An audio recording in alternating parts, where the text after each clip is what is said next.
993-0450 or lainsurance.net.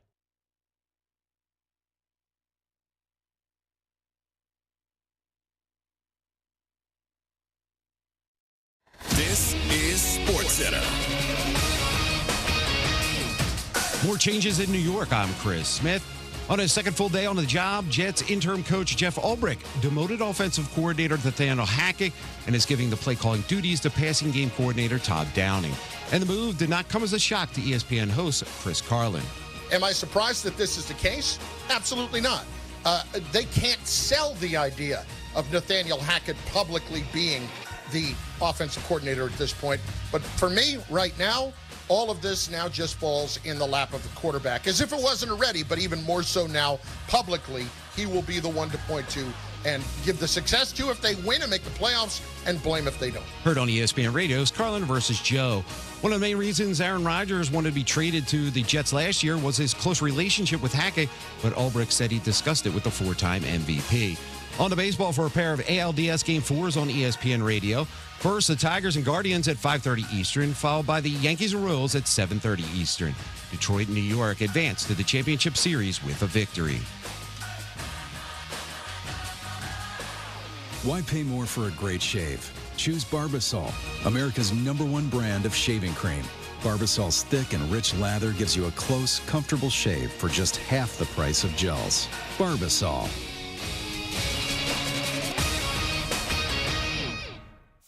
Matt Moscona. I'm very important. After further review. Say it one more time. After further review with Matt Moscona. And here we go.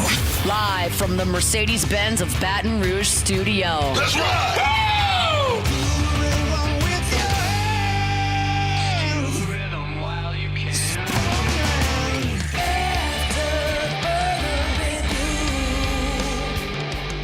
And off we go. Welcome aboard. Glad you're with us. It's AFR presented by Decision Critical, the concierge nursing service. I'm Matt. Love you, Matt. Paul O'Neill. They're chanting Paul O'Neill's name. You so. And Mr. Toby Triplett.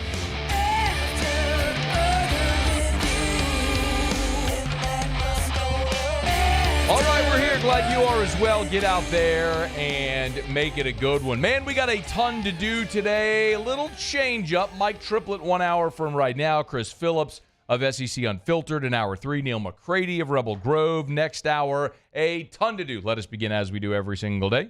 It's time to pop the top on another edition of AFR with Bud Light. Drink easy. Something that we're all going to have to get used to in college football now are injury reports. And while we're 6 weeks into the season going on week 7, this is something that isn't totally new. I mean, we've done this now for a month and a half, but until it becomes relevant, we kind of just ignore it. And this week, it's fair to say the injury report for LSU-Ole Miss is quite relevant.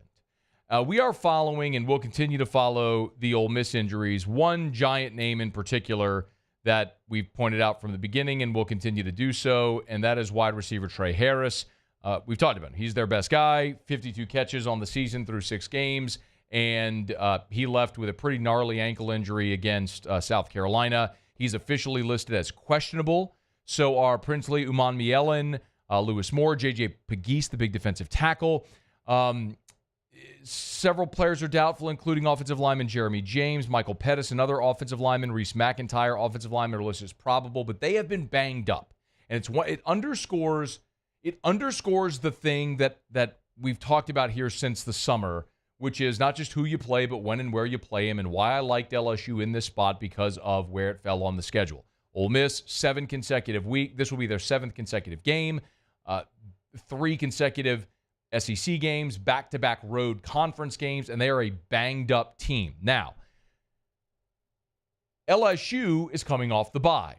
And by the looks of LSU's injury report, while not nearly as lengthy as Ole Miss's, it is significant. There's players we knew that are out, Riley Carroll Perkins and John Emery, Jacobian Guillory, who suffered season-ending injuries, Princeton Marlborough, season-ending injury. Those are no surprise. Kyle Parker is out for this game. Chris Hilton, CJ Daniels, all listed as questionable for this game. So if we look at how last year played out, and again, I don't think this game is going to play out like it did a year ago. Not even close to 55, 49, 1,400 yards of offense. That's not what I'm saying. But the score fest, the offensive game, I think this is going to be more defensive. I'm not telling you it's going to be a defensive game. I'm not telling you it's going to be 12-8. What I'm telling you is it's going to be more defensive than it was certainly a year ago. I think this is going to be more like the opener against Southern Cal, where you had a game tied at 20 until 8 seconds to go, and neither team got to 30. So offense is going to be critical when you have the opportunity to score, and LSU could be down. Remember, Kyle Parker out for this game is the guy who replaced Chris Hilton at the beginning of the season with Hilton's injury. Hilton is still not back, listed officially as questionable, so not probable, questionable.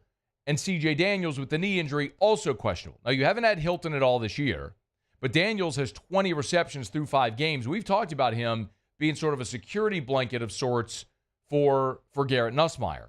So, yes, I think that is significant. Now, your leading receivers on the team are Aaron Anderson and Kyron Lacey, and they're both back. Obviously, Mason Taylor is a fantastic pass catcher. Mason Taylor! You've got Xavion Thomas and your running backs who you can be creative with. And then you never know who might step up. But I think you have enough. What you certainly have lost here or are threatening is depth. So if this does become an offensive game, losing anybody on the offensive side stings. But I would say even more significant on this injury report is linebacker West Weeks is doubtful for this game. And I'm not here to hype up West Weeks as a game-changer, All-American type player. Now, Blake Baker did say in the offseason that he felt like West Weeks was a starter and nobody was talking about him, and they should have been talking more about West Weeks. And when he's gotten his opportunities, he's been good for LSU. The problem is, he had a foot injury. He missed a couple of games. He tried to go against South Alabama, played 1 series, and he played 4 snaps, took himself out of the game. So think about it now. With Harold Perkins done for the year, West Weeks doubtful for this game, you're down to 2 linebackers. You are down to Whit Weeks and Greg Penn. Now, Whit Weeks is leading your team in tackles, and I would argue is your best defensive player right now. And Greg Penn is number 18, and he's played a ton of football during his 4 years in Baton Rouge. So you've got 2 really good linebackers. The problem is what's next. Because if you're not going to have West Weeks, if anything happens, God forbid, to Whit or to Greg Penn, your next 2 guys in are 2 true freshmen in Xavier Atkins and Devon Keys. And Brian Kelly on Monday, and this is before we even knew about West Weeks' injury situation, Brian Kelly on Monday really highlighted the need for development at linebacker. The fact of the matter is we have to play some young players. And Keys, Atkins, that's the reality that we're in. And I'm okay with that. And these guys have done a really nice job of coming on. That next form of development is at the linebacker position. And they're getting, I think, more and more comfortable with what we're doing and what Blake is teaching. And so it's likely that you're going to see more of them as the season unfolds. I think he was pretty clearly telling you there what they were looking at. And you're going to see more of them. Now, remember, and I don't think Brian Kelly is contradicting himself. I think the comments are just changing based on the reality he's facing. Going into the open date, Brian Kelly said, look, we're not going to keep rolling guys in. We're going to use that open date to identify who our guys are, and we're going to narrow down our rotations and go with the guys we trust. I'm paraphrasing, but that was his comments.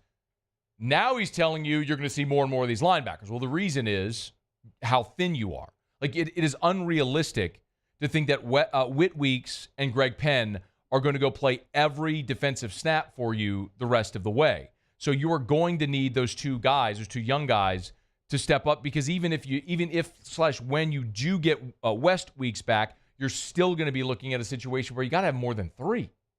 And I don't think you're looking at a situation where Major Burns is playing linebacker. Now, if there is one benefit, and if there is one true benefit to playing Ole Miss, while Ole Miss can run the football, this is an Ole Miss team that is going to spread you out and go fast. So you're not going to have typically they spread you out and they go fast. This is not a team that's going to try to just line up and grind clock, where you're going to have a lot of fluid rotations throughout a game. And because they're going to spread you out, your base is probably going to be a nickel, so you're going to have 5 defensive backs. So one of those linebackers have been coming off the field anyway. So we will see how this plays out, but that is a giant concern right now against this team. And then you think ahead to Arkansas with Taylon Green, provided he's healthy, but even if it's not Green, what they do, they'll spread you out.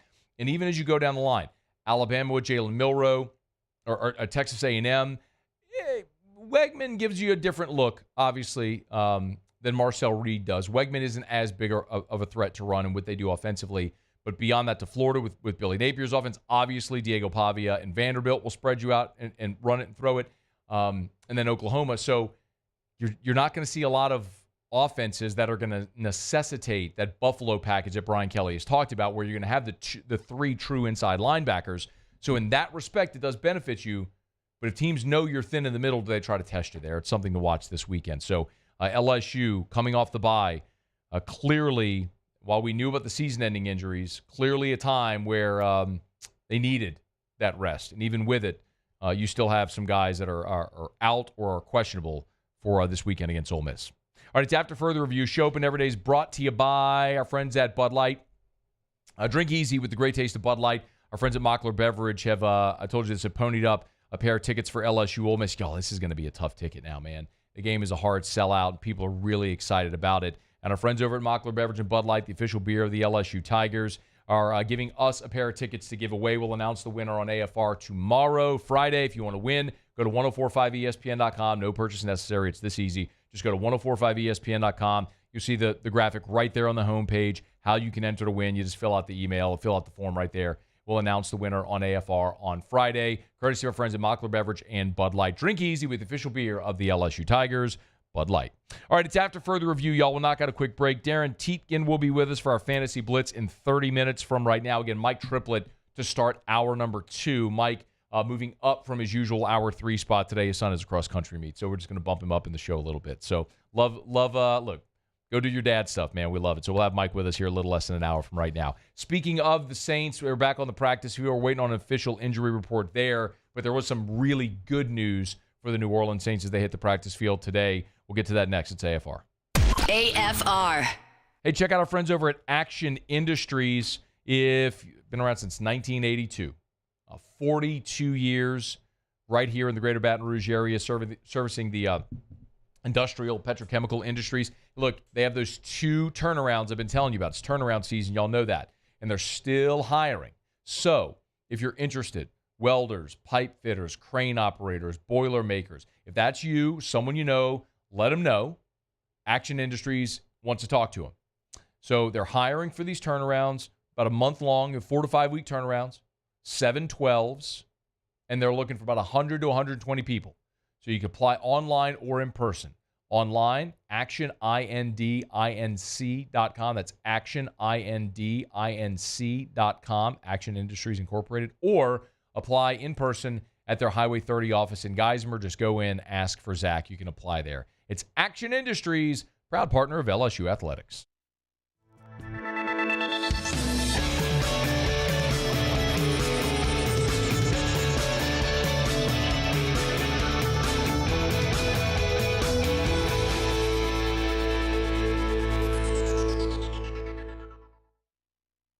At Atmos Energy, our smart choice solutions help customers save energy and emissions with rebates up to $500 off high-efficiency natural gas appliances, smart thermostats, and weatherization upgrades. Together, we're fueling our energy future.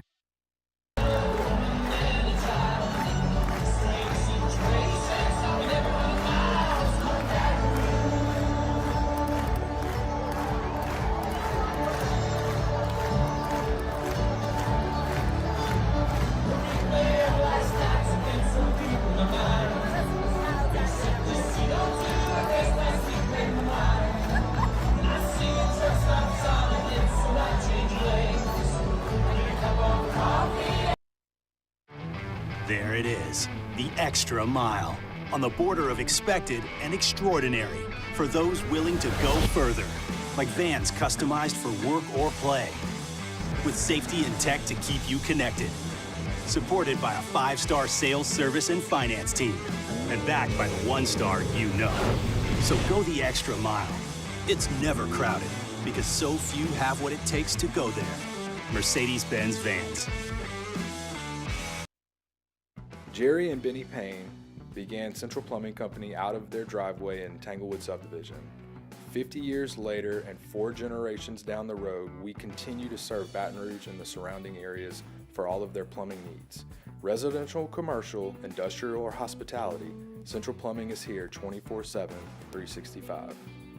We want to thank our customers, family, and friends for 50 years of success. And looking forward to 50 more. Gulf Coast Office Products is a nationally recognized Savin office equipment dealer based right here in Louisiana. Over 100 employees strong, Gulf Coast has the boots on the ground to support all vertical markets, from education, engineering, legal, and finance. With the latest in office technology, from desktop to production segment units, Gulf Coast and Savin have the perfect fit for you. Call 225-756-2644. That's 756-2644 for Gulf Coast Office Products. I've been doing business with Luba for 25 years. They're dependable, trustworthy. It's just the attention to detail with our clients. Our folks have years and years of experience. They're highly trained professionals, but many companies have that asset. What I'd like to think makes Luba a bit different is that we use those talents. After further review with Matt Moscona, presented by Decision Critical Concierge Nursing. Healthcare for your lifestyle. Learn more at decisioncriticalbr.com. Kind of like the whole quarterback situation. It's week to week, really. I mean, he's got an oblique strain, and he won't be playing this week. We'll see where he's at come Thursday, and kind of go from there. But he's really week to week. That was Dennis Allen Wednesday evening when he was asked about Derek Carr. He was also asked point blank if IR were an option. The answer flatly was no, so they're not sending Derek Carr to IR. Of course, if you go to IR, you miss a minimum of 4 weeks. So if that were the case, I mean, I'm hesitating. I don't want to say blow it up, but, if you lose your starting quarterback and you're going to rely on a rookie over the next 4 weeks while you're trying to save your season, look, I think I personally, just my opinion, and I'm not saying you have to agree with me. I don't know that all of you do. I think many of you probably do, but I feel like the next 2 games you're trying to save your season, because the tricky part in the NFL is when you dig yourself into too deep of a hole, even with plenty of games to play, the probability of climbing out of that hole is just so minimal. So, at 2-3 right now, if you lose your next 2 and you get to that mini bye after the Thursday night game against the Broncos and you're at 2-5, I mean, what are we realistically talking about here, y'all? I mean, you'd have to go, if you're 2-5, I mean, to get to 10 wins, you have to go at 8-2 in your final 10. I mean, do you think the Saints could win 8 games among at Chargers, at Panthers, Falcons, Browns, Rams, at Giants, Commanders, at Green Bay, Raiders, at Bucks? I mean, are there more than 2 losses in there? And that's assuming 10 get you in the playoffs or wins you the division. So, it's just so critical that you find a way to scratch out at least one of these next 2 to feel like you even have a realistic shot over the remainder of the season. The best part about what's happening right now, and I know it's not ideal, but the truth is, man, you play a rookie quarterback, you're going to infuse some life into a team, into a fan base, because there's optimism for the future. Your rookie quarterback may not play great, you may not win a lot of games, but it's an opportunity to see if the player you got can be the player you want him to be. I mean, I know this isn't an apples-to-apples comparison, so please don't take it that way. I'm just going to give you an outlier, which was, Peyton Manning was the number one pick in the draft in 1998. He threw a record number of interceptions, and they went 3-13 in his rookie season. And that was terrible. But you got to see the promise and the future of the organization, and maybe that's what you look for here with Spencer Rattler on Sunday and potentially beyond. We'll see how he plays and how he does. Another thing that people have asked, I'm going to get to today's attendance report. The official injury report isn't out yet. When we have it, we'll talk about it. But the other interesting thing about this injury with Derek Carr is, and Carr even said it after the game, Carr said it wasn't the hit. Can you please find that actually, music? I think you can find it really quickly because Carr described the oblique injury, and I want you to hear, I don't want to misinterpret anything that he said, but as I remember in paraphrasing, it wasn't necessarily the hit itself that caused the injury. Here, give a listen. Yeah, it wasn't even the hit, honestly. It was just when I dropped back and torqued to throw that ball to tip. That's when I felt it. Okay. A lot of people have asked this question, and I think it is a very valid question to ask. Like, the question has been about the number of injuries that the Saints have incurred this year. Look, if Derek Carr gets popped and dislocates a shoulder, or Taysom Hill cracks ribs, those are the types of things that Lucas Patrick, ankle injury, someone falls on you awkwardly. Willie Gay breaks his hand. Like, those are just symptoms of playing a physical football game. That's going to happen. The thing that's harder to reconcile are the soft tissue injuries when they keep happening at a larger clip. Like, when you go back to the opening day of camp and you lose Kendre Miller to a hamstring, and now you've lost Derek Carr to an oblique, and Demario Davis to a hamstring, and Will Harris hurt his hamstring, and Pete Werner hurt his hamstring. Like, these are the types of things, hamstring, quad, calf, oblique, where you look and go, man, is there something wrong? And I don't know. Like, I'm not there in the training room, obviously. I don't know what type of protocols they have, but what I do know is I keep looking at the Saints injury list, and there's a lot of soft tissue injuries. And that, to me, speaks of a bigger problem that has to be addressed in some respect with how you're going about getting your guys ready for practice and games and play, because the sheer number of groin injuries. I mean, you've lost Eric McCoy to a groin injury. Patrick had a groin injury. Derek Carr was on the injury report with a groin injury 2 weeks ago. Like, that's, to me, is a symbol and a symptom of a much bigger issue. And Dennis Allen was asked about that, about a potential correlation with all these injuries. We're in the process of gathering, some information, on that. And I do think that's an area that we've got to look to try to improve in, because certainly we've had, our fair share of injuries. And so I think we'd be crazy not to look into trying to figure out the reasons why and see if we can't solve some of those issues. Look, we know there was a big hullabaloo around the Saints and the medical staff years ago with allegations of misdiagnosis. Delvin Brose is the most prominent one that comes to mind. Michael Thomas listen, I think Michael Thomas clearly just went rogue, and that story has come to light. But even still, there was a lack of communication both between them and publicly, and I think the player was in the wrong there. He was told the opinion, didn't like the opinion he was given. But all that to say, like, it's certain. So I don't want to be so reactionary, because this is the team I cover and the team we talk about. Like, I can look at Tampa's injury report and Graham Barton with a hamstring, Christian Izine with a groin, Jalen McMillan with a hamstring, Jordan Whitehead with a groin, Kalijah Cansey with a calf. So, I mean, you're still talking about very large, very athletic, explosive humans putting a large amount of stress on their body. And so injuries happen. Yes, they happen. It does feel like this has been at a larger clip. And when the coach effectively confirms that they're concerned about it, then yeah, I mean, I think that's something you're clearly going to take a look at. So if you are among those asking, like, do you need to look at the training staff and how they're going about all of that right now? Yeah, I think, quite honestly, the answer is yes. You do need to take a look at the training staff and why you're having a recurrence of all these issues.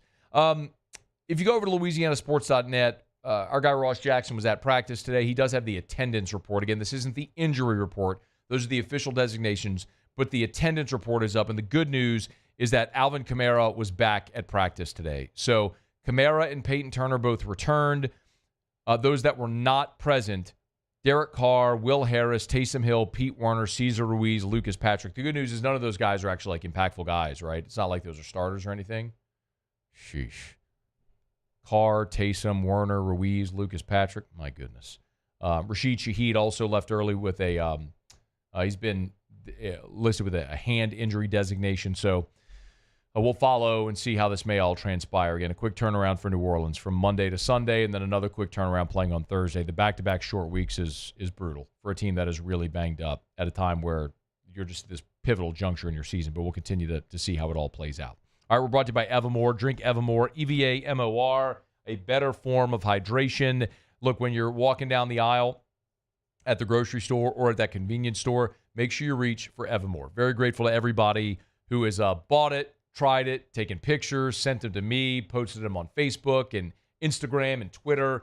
Evamore is a great Louisiana company. This is natural artesian water. This is, I mean, as it says, it's thousands of years in the making.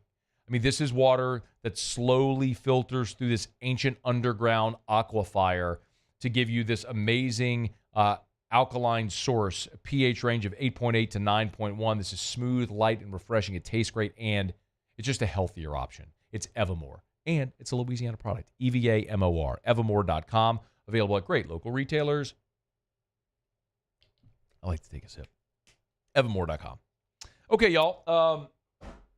Thanks for being here with us. Thursday show is presented by Decision Critical, concierge nursing service, decisioncriticalbr.com. Tell you much more about them as we move throughout the day. But if you need or might need concierge nursing care in the home from birth to end of life and everything in between, you want to check out Decision Critical, decisioncriticalbr.com. All right, we'll go around the SEC when we come back. Also, got updated college football playoff odds, and the odds makers are kind of boosting LSU a little bit. I'll share this with you when we come back. Darin Tietgen Fantasy Blitz in about 15 minutes. Before you set your roster, check with our guys over at whotostart.net. An NFC West battle tonight with the Niners and the Seahawks.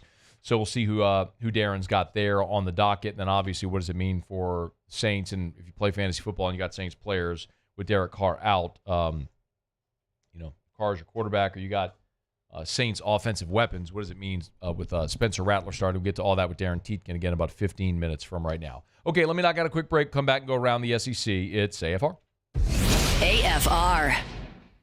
I've had so many people react and respond, as I've told you about Duplessis Builders and the NIL deal that they've done with Kyron Lacey and with Harlem Berry. And people have said, man, I'm so glad to hear that and to see that, because this is what NIL was truly meant to be in its truest form. Derek Duplessis, an LSU alum, has an amazing company building pools and outdoor kitchens. You want to design your backyard paradise? Duplessis Builders can do it, and they do gorgeous work that lasts. But also, this was an opportunity to help boost his business and support LSU at the same time. So he did an NIL deal with Kyron Lacey and Harlem Berry. We're going to post a lot of the content as well. I had to sit down with both guys a couple of Sundays ago, and really excited to share some of that content both on our social media and on the Duplessis Builders social media. So be on the lookout for that. And if you're looking to build a pool, support someone who supports the Tigers as well and does amazing work. It's DuplessisBuilders.net.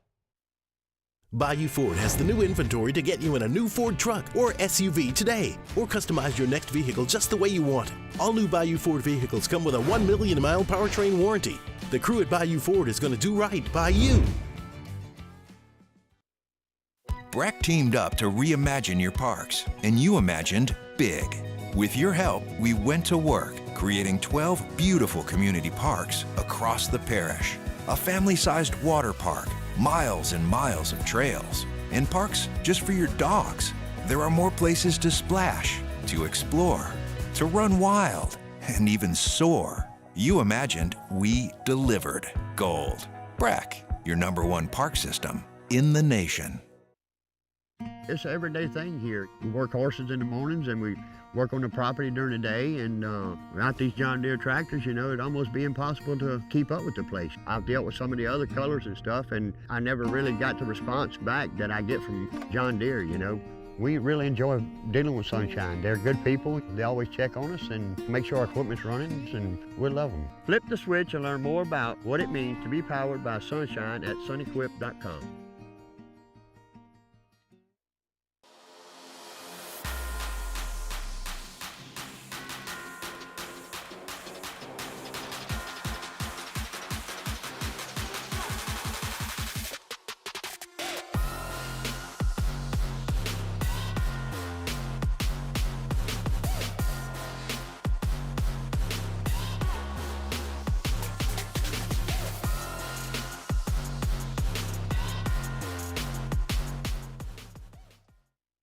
Dylan Cruz here to tell you about Six Rings Baseball and Softball Camp. If you live on the North Shore and play ball, go to Six Rings Camps with former LSU assistant coach Dan Canaveri. His knowledge is second to none, and your child will improve and have fun doing it. Camps were held at Coquille Park and Six Rings Academy in Covington with 4 sessions over the summer. Full day and morning only sessions are available from ages 7 to 13. Go to sixringsbaseball.com or call 985-206-9096. Learn the game to love the game. There it is, the extra mile, on the border of expected and extraordinary for those willing to go further, like vans customized for work or play, with safety and tech to keep you connected, supported by a 5-star sales, service, and finance team, and backed by the 1-star you know. So go the extra mile. It's never crowded, because so few have what it takes to go there. Mercedes-Benz Vans. Gulf Coast Bank and Trust is giving our customers the power to bank anywhere, anytime during this challenging event. And we're right there with you. Our mobile banking app. After further review with Matt Moscona, presented by Decision Critical Concierge Nursing. Healthcare for your lifestyle. Learn more at decisioncriticalbr.com. Congratulations to Brian Murray of Ponchatoula. Brian is our draw to one. My mic wasn't on. Yeah. Congratulations to Brian Murray of Ponchatoula. Brian is our draw to 100 winner in the sweepstakes presented by Shell. Brian wins stadium club seats to the Ole Miss game, sideline passes, and autographed memorabilia. Thanks to all who participated in our draw to 100 sweepstakes. Thank you to Shell for presenting it, the rhythm of Louisiana. We've been preparing this week for, a great matchup. We have a great deal of respect for Ole Miss, Lane Kiffin and his football team. What they've been able to do on both sides of the ball has been outstanding this year. They lead nationally in many of the categories. So we know the challenge in front of us, but, again, that's why we love, these kinds of games. You get to learn a lot about yourself when you get these kinds of challenges. Find out if LSU's a legit playoff contender. By the way, our friends over at betonline.ag have updated the odds to make the 12-team playoff. This isn't to win the championship. This is just to make the playoff. You can go read them at louisianasports.net. We have a sports betting tab right there. Hit the sports betting tab. You'll see it there. All of our sports betting content is there. There's also links to our BetUS affiliate link. So if you sports bet, would love it if you just click that BetUS link and bet with us. No, pull that up, Paulie, please. Thank you. So the updated CFP odds, Ohio State has the best odds to make the playoffs. They're minus 2,000. Gives them a 95.2% chance of making the playoff. Texas, 92% chance of making the playoffs, followed by Oregon, Alabama, Georgia, Miami, Penn State. Then a big drop-off after that. Ole Miss, Notre Dame, Clemson, Tennessee, Boise State, Texas A&M, Iowa State, SMU, Kansas State. Then you find LSU at plus 250, 28.6% chance to make the college football playoff. Now, that will change dramatically. Obviously, if LSU is able to win this weekend against Texas, against Ole Miss, you would essentially flip LSU and Ole Miss in these rankings. But just consider this. Ohio State, Texas, Oregon, Bama, Georgia, Miami, Penn State, Ole Miss, Notre Dame, Clemson, Tennessee, Boise State. That's your top 12, right? In those 12, Texas, Bama, Georgia, Ole Miss, Tennessee. It's 5 SEC teams. The first team out, quote-unquote out, is Texas A&M. And then you have LSU at plus 250. So A&M and LSU are lurking, right? So effectively, if LSU were to win this weekend, they'd flip and would be on everybody's odds to be in the playoff. And the amazing thing about that for LSU is why this weekend is so critical for both LSU and Ole Miss already having a loss. You win this game. You set yourself up in the second half to effectively have a game to play with to make the playoff. Whoever loses this game has no margin for error. Because based on what you're seeing here, it's going to be next to impossible as a 3-loss team to get into the college football playoff, which I think we all thought.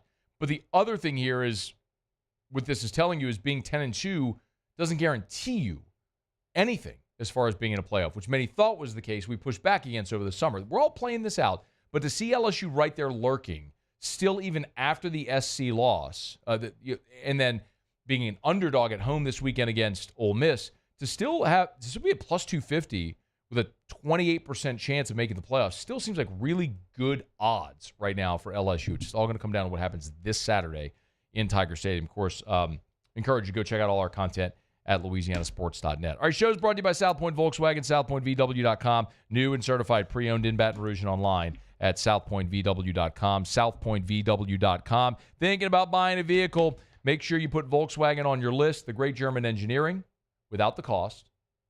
All the style, the feel, the performance of luxury. The 9 different IIHS top safety picks. You're driving the safest vehicles on the road. And manufactured at their Chattanooga, Tennessee plant. So you're supporting American jobs as well. It's South Point Volkswagen. Airline just north of Highland. southpointvw.com. South Point Volkswagen. What's your direction? All right, do it every day about this time. Let's go around the SEC. Around the SEC, bringing you the biggest news from the nation's best conference. The Texas Longhorns. Steve Sarkisian confirmed Quinn Ewers will start Saturday against Oklahoma. Ewers was injured against UTSA back on September the 14th. Arch Manning has started the last 2 games. Longhorns were idle last week. They play in Dallas against number 18 Oklahoma.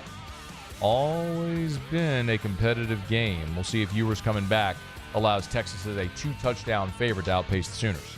The Oklahoma Sooners. Meanwhile, while Texas is getting Quinn Ewers back, Oklahoma will not have Deion Burks against Texas. Burks is Oklahoma's leading receiver, and he is doubtful and not expected to play against Texas. Pete Thamel at ESPN had the report first. It's a soft tissue injury, not disclosed what exactly it was. Suffered the injury in the loss to Tennessee back on September the 21st. Sat out the win against Auburn. Still not ready to go. Burks is a Purdue transfer and the leading receiver on Oklahoma's team. The Arkansas Razorbacks. Arkansas is pulling a Vandy. They're selling the goalpost pieces from their upset win over Tennessee. Of course, it was an 11-point third-quarter deficit. They've rallied to pull off a 19-14 win in Fayetteville. First home win over a top-5 opponent for the Hogs since 1999. They're selling sections of the goalpost as well as 15 autographed goalpost pieces, which have signatures from head coach Sam Pittman and then both coordinators as well. All the proceeds are going to the school's NIL collective. I'm curious if our guy Russ Mitchell is going to buy a piece of this. The Florida Gators. And this is pretty cool. DJ Lagway of Florida and Cam Ward of Miami are releasing trading cards that are benefiting Hurricane Milton relief. Obviously, rivals on the field, but coming together off of it to raise proceeds for the Florida Disaster Fund. The cards are priced at $9.99, and they're on sale through October the 17th, so 1 week from today. 2 guys have really large social media followings. Maybe they can do some good here. Young people trying to raise money for disaster relief. Okay, there you have it. That is around the SEC. We're glad to have you aboard with us here. Hey, let me remind you again just real quick. We got Mike Triplet in 21 minutes from right now. Mike's usually here in hour 3 talking some Saints. Just had to shift our schedule a bit, so Mike's coming up here in about 20 minutes. Get a report on Saints Bucks with Mike. But 2 things I want to remind you about quickly. I've been telling you a lot, obviously, about LouisianaSports.net. We do have a newsletter that goes out. It's effectively links to our stories if you want to keep up and get in your email inbox. Very easy. You can go to 1045ESPN.com or you can go to LouisianaSports.net. You'll see the little yellow tab right there that'll come on the screen for the insider newsletter. If you want it, great. If not, just delete it or don't open it that day. But it's super easy to sign up at LouisianaSports.net. And the other thing also, if you've downloaded our app, our mobile app, the 1045 ESPN mobile app, I know a lot of you listen. I know our download numbers. So there's a lot of people who listen on the app. I would highly, highly, highly encourage you to go into that app and turn on notifications because we will use push notifications via the mobile app for LouisianaSports.net. So like yesterday when the news broke about Spencer Rattler starting, we sent out a push notification. When Derek Carr was out, we sent out a push notification.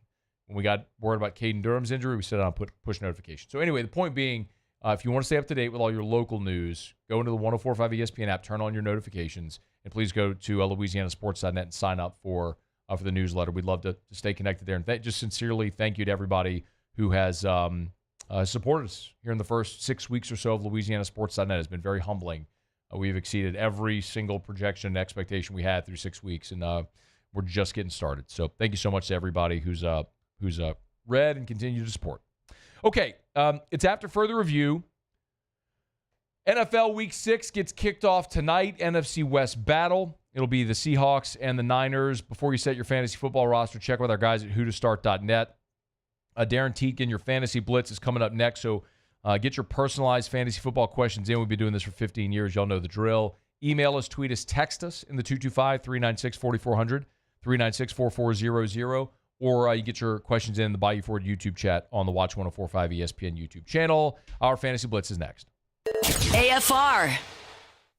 Y'all, interest rates ticked down last week, which means buying power in the real estate market has just gone up. You are starting to see more buyers come into the market, yet you have a limited supply. If you are thinking about selling your home, now is the time. Call Darin James today. Listen, you can do the whole for sale by owner, but I've told you this for more than a decade. 73% of people that list their home for sale by owner end up hiring a realtor because maybe you're just not available to do showings all the time. Maybe you don't know how to properly price your home. Maybe it's just a mountain of paperwork that is daunting and overwhelming. Either way, you need a realtor. And if you're hiring a realtor, you need the best. You need Darin James. Beat the flood of properties that will come onto the market before the end of the year. List your home today. Call Darin James, 335-7666 or agent225.com. Think real estate, think Darin James. It's no secret. The best oysters in Baton Rouge are at Jolie Pearl Oyster Bar. Enjoy mouth-watering South Louisiana flavor and oysters from all over the country. And don't forget our nightly drink specials.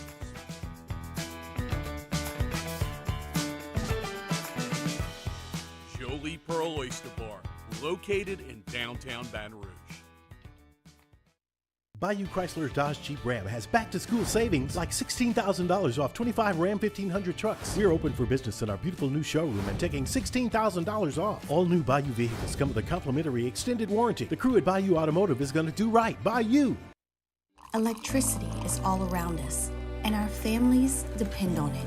Every day is sparked by the power of a cold drink or a warm meal, a movie night, and a comforting light at the end of a dark hallway.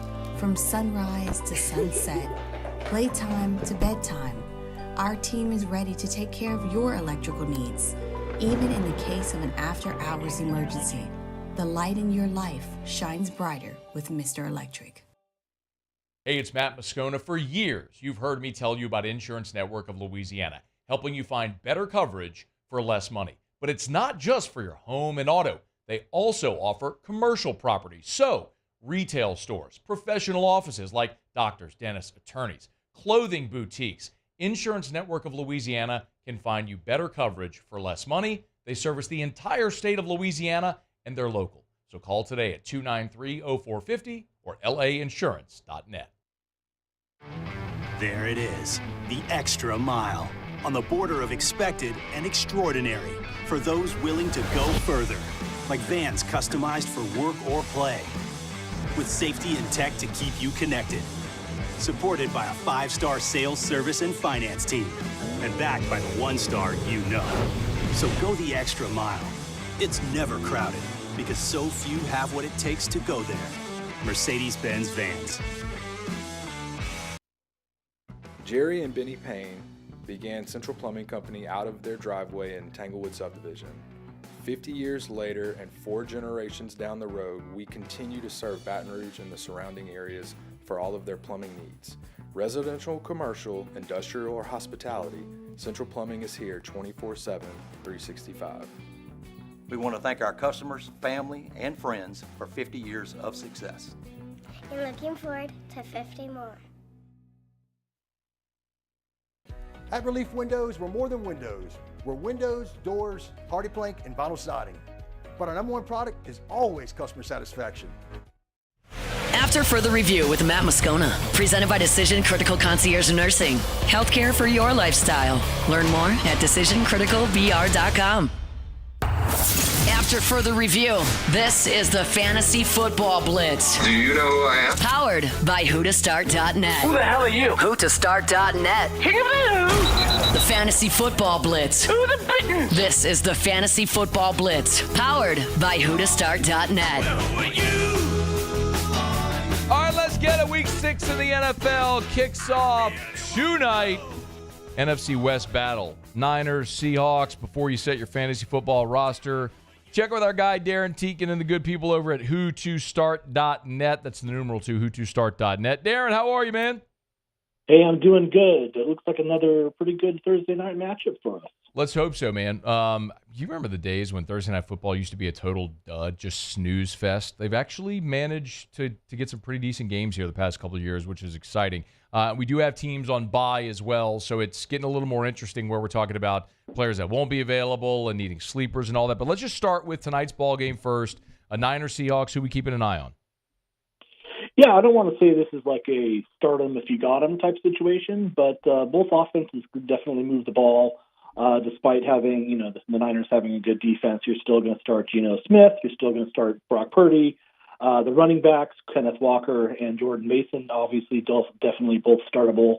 Then receivers on both sides, JSN, of course, DK Metcalf on the Seahawks, and it looks like Brandon Ayuk took a step forward last week, which is good to see, and then, of course, Deebo Samuel. I know we always do sleepers. So let's do that first. Sleepers? Yeah, we've got a couple for you this week. Chase Brown, running back for the Bengals. Looks like Zach Moss might be missing some time. So Chase Brown steps into that first role against the Giants, which should be a good matchup for him. And then a wide receiver, Jalen Tolbert for the Cowboys with Brandon Cooks on IR. Looked pretty good last week, has a good matchup against Detroit. I know whenever we talk about teams on bye, there's always players that are going to, look, Chiefs, Rams, Dolphins, Vikings, all on the bye this week, so no Patrick Mahomes. Obviously, guys like Tyreek Hill, Matt Stafford. We look at even Derek Carr being injured, not playing this week. What are guys looking for maybe, or people looking for with some of the players are going to be out, players that may be available to pick up? Yeah, if you're really struggling at quarterback, quarterback's been it's been all over the place this year with guys not looking great. Big names like Aaron Rodgers not looking great. Will Levis is kind of a name that we kind of like. He hasn't, it looks like for a while there he was going to be benched, but we really like the matchup against Indianapolis. That could turn into a shootout. So a lot of people are already going to be starting guys like Tony Pollard for the Titans, but if you need some wide receiver help, there's a few wide receivers for the Titans that you could probably plug in, Calvin Ridley and DeAndre Hopkins, to name a few. All right, we'll get to questions. Get your questions in. Email us, Matt at 1045ESPN.com. You can tweet us at Matt Moscona. Or you could text in the 225-396-4400, 396-4400, 396-4400. Lance says he needs 2. Trey McBride. He's got Jake Ferguson and George Pickens. Who to start? Man, those are 2 of our top tight ends this week. I would actually be inclined. I mean, I'd usually start a wide receiver over a tight end unless it's a stud tight end. And in your case, you're looking at 2 of our top 3 or 4, actually maybe top 2 tight ends this week, with George Pickens kind of being a question mark with Justin Fields at the helm. I think you might actually go ahead and start the 2 tight ends. Brock says, which wide receiver should I start? He's got Amon-Ross St. Brown, Terry McLaurin, Sutton, Judy, and Waddle. He didn't say how many he needs, but he just threw out a bunch of them there. So what do you think there? Well, if you're in a standard league that starts 2 wide receivers, it's definitely the first 2 there. I'm going to shy away from Judy, going to shy away from Waddle. I think that you're probably looking at the first 2 there as being your best 2 options. Here's one from Craig. Got a quarterback question. Brock Purdy, Kyler Murray. Who to start? You can go with Murray there. I mean, the upside with the rushing gets you 5 or 6 points right off the bat. It's a pretty good matchup in Green Bay. I mean, Green Bay's defense tends to be pretty good, especially at home. But it should be a shootout, and I think Murray is probably your play there. Lenson needs help with his flex spot, 10-team PPR. He's got he's got Moore in Chicago or Garrett Wilson with the Jets. Oh boy, that's tough. I mean, Wilson was peppered with targets by Aaron Rodgers last week, which is a good sign of things to come. Hopefully, with the changing of the guard there at the head coaching position, but I think the matchup a little bit favors DJ Moore. I think Moore is probably your safer play. Ryan Smith, Chase Brown, or Zach Moss, who to start? Yeah, like I said, I think Moss is probably going to miss this week, so Chase Brown takes over for him. Really good matchup there against the Giants. So unless I'm missing some injury information, I think Moss is probably going to be sitting this week. So Chase Brown is your play. Fantasy Blitz, who2start.net, numeral 2, who2start.net. Christian Lewis, who to start, PPR League. He's got Dowdle or Brian Robinson, who to start? I think Robinson's probably your best play. I mean, Dowdle looked like he was starting to get a little bit more action, but that Detroit run defense before a couple of weeks ago when they gave up a lot of points to Kenneth Walker. That's actually, to be honest, Brian Robinson also has a pretty tough matchup himself against Baltimore, but I think those 2 are pretty close, and I would lean towards Robinson just by a little bit. Greg's got 2 questions. It's a half PPR league.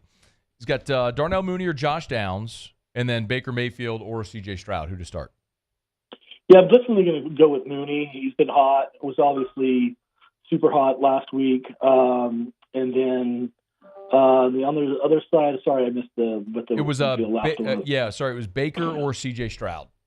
Yeah, I'm going with Stroud. I mean, it's hard to sit him, even with Nico Collins hurt, but they'll just reload there with Xavier Hutchinson and Tank Dell there, and he's definitely got the better matchup of the 2. So I think you go Stroud there. Got about another 90 seconds. Paul says Justin Fields or Jalen Hurts. Who to start? Definitely Hurts, one of our top quarterbacks this week, coming back from bye. He should get things rolling here this week. Olave, Lazard, or Mooney. That's from B. Messi. I'm sure you guys have beat this like a dead horse in terms of the quarterback situation there down south in New Orleans, but I think Olave is going to be fine. It sounds like Spencer Rattler is really going to feed Olave the ball a little bit more so than Derek Carr was. So I would actually go out and play Olave this week. Okay. Scott says Stroud or Geno, who to start? Geno's got the tough matchup tonight.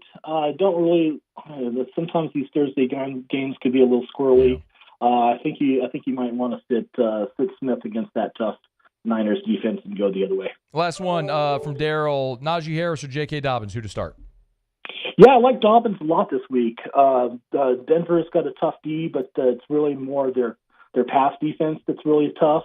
It looks like Gus Edwards is probably out for the Chargers, so Dobbins should be a good play.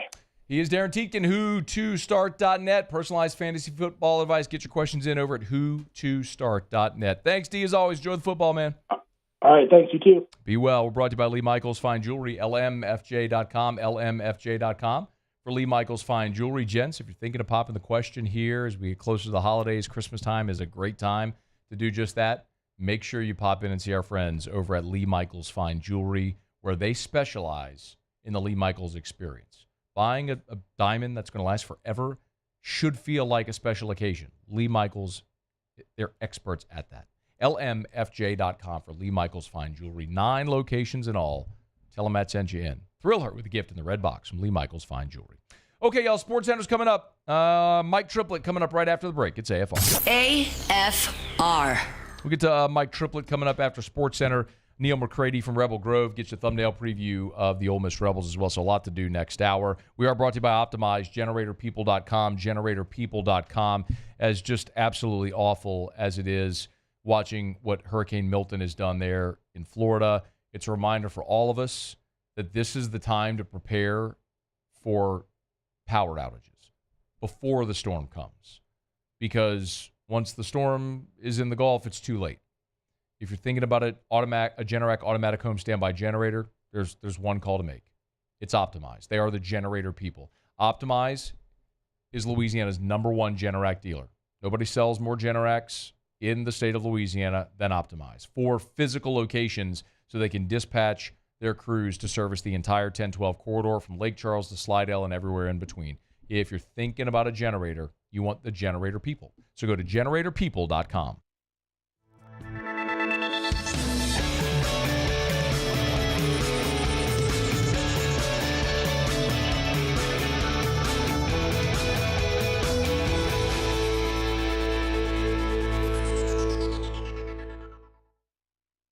Gulf Coast Bank and Trust is giving our customers the power to bank anywhere, anytime during this challenging event. And we're right there with you. Our mobile banking app is a smart way to manage your money and time.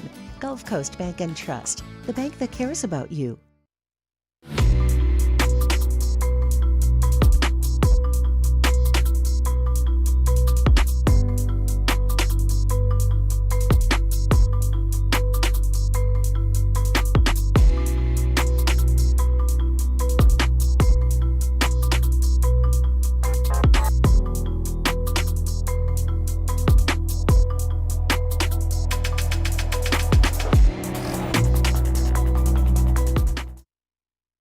Gulf Coast Office Products is a nationally recognized Savin office equipment dealer based right here in Louisiana. Over 100 employees strong, Gulf Coast has the boots on the ground to support all vertical markets from education, engineering, legal, and finance. With the latest in office technology from desktop to production segment units, Gulf Coast and Savin have the perfect fit for you. Call 225-756-2644. That's 756-2644 for Gulf Coast Office Products. I've been doing business with Luba for 25 years. They're dependable, trustworthy. It's just the attention to detail with our clients. Our folks have years and years of experience. They're highly trained professionals, but many companies have that asset. What I'd like to think makes Luba a bit different is that we use those talents in a way that truly is dedicated to serving the needs of the folks who depend on us. Dylan Cruz here to tell you about Six Rings Baseball and Softball Camp. If you live on the North Shore and play ball, go to Six Rings Camps with former LSU assistant coach Dan Canaveri. His knowledge is second to none, and your child will improve and have fun doing it. Camps are held at Coquille Park and Six Rings Academy in Covington with 4 sessions over the summer. Full day and morning only sessions are available from ages 7 to 13. Go to sixringsbaseball.com or call 985-206-9096. Learn the game to love the game. Brack teamed up to reimagine your parks, and you imagined big. With your help, we went to work, creating 12 beautiful community parks across the parish. A family-sized water park, miles and miles of trails, and parks just for your dogs. There are more places to splash, to explore, to run wild, and even soar. You imagined, we delivered gold. Brack, your #1 park system in the nation.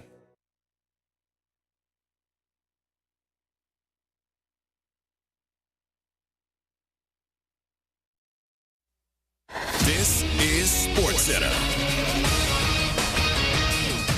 The shakeup in New York continues. I'm Chris Smith. Jets interim coach Jeff Ulbrich stripped the play calling duties from offensive coordinator Nathaniel Hackett in favor of a passing game coordinator Todd Downing. Now there will be no title changes, and ESPN's Mina Kimes says this tells you everything you need to know. It only reinforces what we already know, which is this is Aaron Rodgers' team.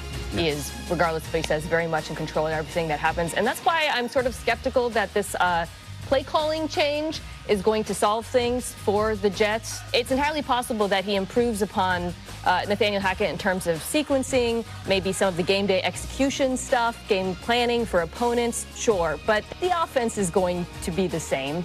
Ulbrich said he discussed it with Aaron Rodgers and that he will also remain defensive coordinator and continue to call plays.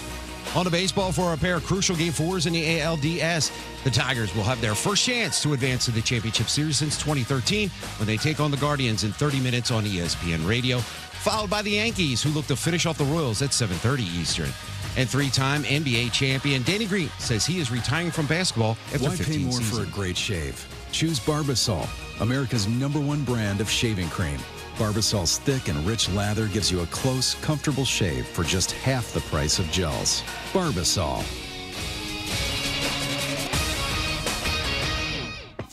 Matt Moscona. I'm very important. After further review. Say it one more time. After further review with Matt Moscona. And here we go.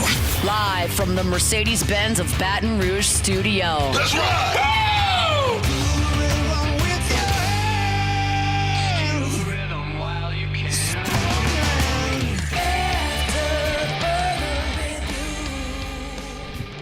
Hour 2, off we go. Welcome aboard. Glad you're with us. AFR, presented by Decision Critical, concierge nursing service in Baton Rouge. I'm Matt. This is Shaq O'Neal, and I hate Matt. Paul O'Neal. They're chanting Paul O'Neal's name.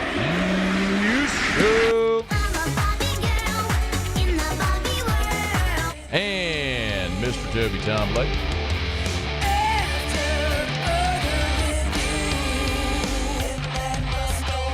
All right, we're here glad you are as well. Get out there and make it a good one. Head to Oxford. Visit with Neal McCready here in about 15 minutes. Changing things up a bit.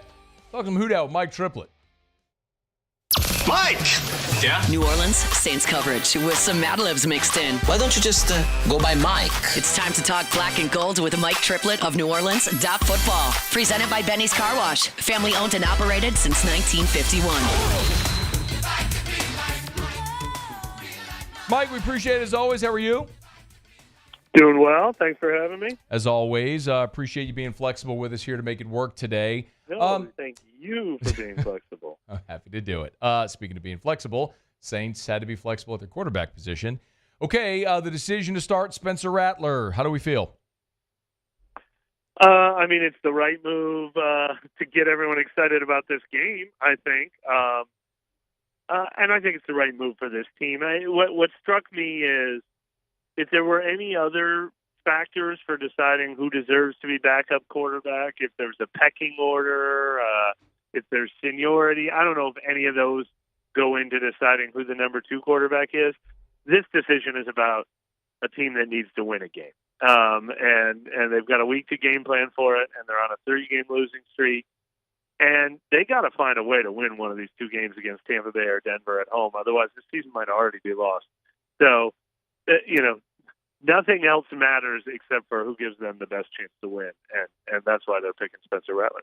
So why didn't they go to Rattler when Carr got injured against Kansas City? Well, I mean, at that point, obviously, he wasn't even eligible to come into the game. I mean, they had chosen Haener to be the number 2. And, I mean, it's tough to say exactly what the difference is in those 2 situations. Heard someone suggest, Haener could step in and complete the game plan that was already in place for Carr. Rattler's a guy you game plan around. I don't know that they're that different, that makes perfect sense. That was definitely true in the previous days of like when Taysom wasn't the backup on a game day. But, maybe some of it, I don't know. I mean, there's obviously the conspiracy theories about not wanting Rattler, the fans all to be demanding Rattler come in the game at any moment. Look, there are a million factors. I do think it was close enough between the two that I would not have been surprised by either decision at the beginning of the year who they would go with as the number 2. I was not surprised that they went with Haener. It didn't feel egregious or acroprofrical, if that's the right word. Oh, man, we're going to add that to Mad Libs next time. But this one does not surprise me either because, they need some juice and they need a guy who can make some plays behind an offense that's kind of broken right now. And I don't think this will be too big for Rattler either. Okay, why does you got to see both of these quarterbacks in training camp out in California, some in preseason games. Why does Rattler give the Saints the best opportunity to win this weekend? I mean, I think it's maybe too generic to say higher ceiling, more upside, those kind of buzzwords, but I think that's true of Rattler. I think there's some big playability. I think there's some mobility. I think there's a big arm.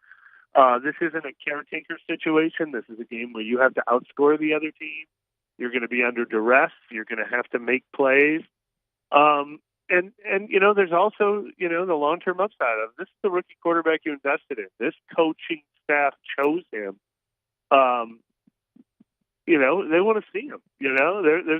He was exciting people with everything he did this summer in training camp. And now here's a chance where, hey, we're going to put 2 game plans, maybe more than 2 game plans together in a row. We're going to plan to try to win some games, and let's see what we have in Spencer Rattler. It'll certainly help if he's got a full complement of weapons and a healthy-ish offensive line. That ish is carrying a lot of weight there. Okay. I think it's going to look a lot like last time. If Cesar Ruiz isn't back, Eric McCoy isn't back. Lucas Patrick might not be back. Healthy-ish? No. Terrible. Awful. Okay. As bad as it's been. I want to dig into this a little more because they made the decision to start Lucas Patrick at center and Nick Saldiveri at left guard. Mid-game against the Chiefs, they were like, hey, Saldiveri, you stink. Get out of here. And they put Connor McGovern in at center and kicked Patrick over. Well, now Lucas Patrick hasn't practiced this week with a chest injury, which to the best of my knowledge, you'll have to correct me if I'm wrong, is a new injury. So what in the world do they do on the offensive line? You get Connor McGovern and Nick Saldiveri and Landon Young at right guard and Trevor Penning at right tackle and Tyler Fogg at left tackle. Is that the worst offensive line you've ever seen? Is that the worst offensive line you've ever seen with the Saints in all your years covering them? It has to be. Yeah, with the Saints, yeah. There's no close second because they always had either a Jari Evans or a Teron Armstead or a Ryan Ramczyk or Carl Nix or multiple. It's never been anything like this. Nothing. No, never. What about that Monday night game against Miami when when they started Ian Book? Okay. I don't remember who were the offensive linemen that day. I'm reaching here. But they were missing 22 guys or something that night, so it couldn't have been good. You're right. I do remember when they went to Pittsburgh a couple of years ago. Was that Sean Payton's last year? That was Dennis Allen's first year when they hit rock bottom with some offensive line injuries and they went to Pittsburgh and they couldn't even run the ball for a yard. That was the previous low, I think. But it's a new low now. The only thing they have now is they have an offensive coordinator who's proven brilliant at covering up for that here and there. But he's shown his limitations too. There's some magic tricks you can't pull off when you're facing Chris Jones or Jalen Carter or 3rd and 9 or down by 10 or, as was the case on Monday night, all of the above. Mike Triplet's with us, NewOrleans.football. He's on Twitter at Mike Triplett. Of course, our conversation is brought to you by Benny's Car Wash. And that wasn't a gotcha, Mike. It was more illustrating, like, you have to go to a global pandemic when you were missing 21 starters and your coaching staff to find a line that was comparable to how bad this one is. What about the complementary pieces? I know Alvin Kamara was back at practice on Thursday, which is good news. What about the rest of the offensive weapons that could complement Spencer Rashid Shaheed, this should add some comfort that he expects to play and that he's just dealing with something minor. So everyone should be there. I don't know that except Taysom Hill. So Alvin, Olave, Shaheed. Everyone hasn't been enough, though. I mean, when teams have taken away Olave and haven't given him time to throw the deep ball to Shaheed, they don't have a ton of other answers. I mean, I like the 2 touchdowns they throw to Foster Moreau this year. I'd like to see more of that. Somebody has to be open when these other guys are being covered. But, I mean, it all starts with sort of the basic tenets of generic football, but it's never been more true to the extremes than the Saints this year. I mean, they've got to be able to run the ball. They've got to let it be 3rd and 4. They've got to let play action work. I mean, in the 2 games this year where they haven't been able to run the ball, and it's been 2nd and long and 3rd and long, the magic has been erased. And so that's where it starts, is can they run the ball at all or pretend to run or threaten to run so that it's not just tee off on the rookie. Yeah.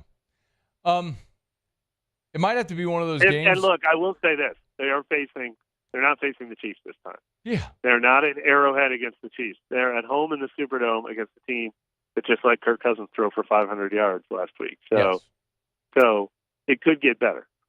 That's kind of where I was transitioning to next. Like, this might have to be one of those games like the Saints won in Tampa a few years ago when it was 9-9. Like, the defense could make it much easier on the offense. Well, no, I don't think you can stop Tampa Bay from scoring. I think that's a good offense over there. I think Baker Mayfield, I've got to admit, I thought maybe there was a fluky nature to last year, and he's doubling down on it this year.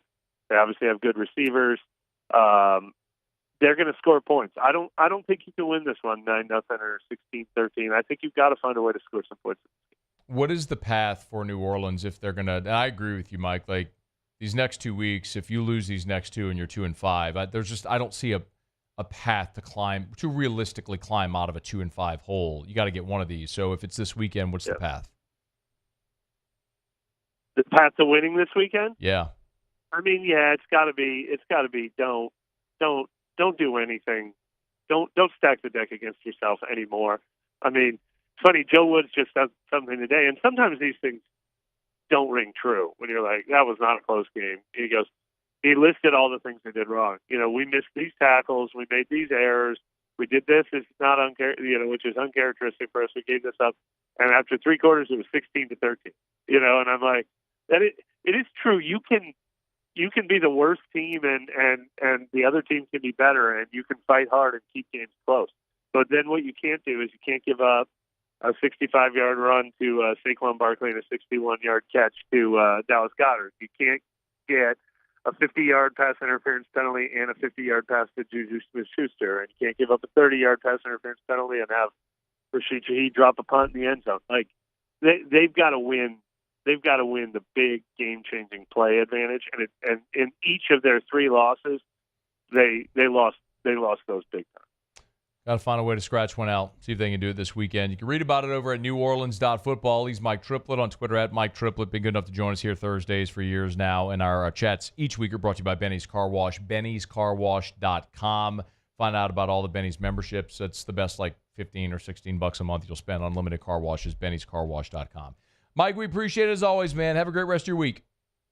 Thank you. Be well. It is After Further Review. We're glad you're hanging out with us here. Thursday shows are presented by Decision Critical, decisioncriticalbr.com, a concierge nursing service.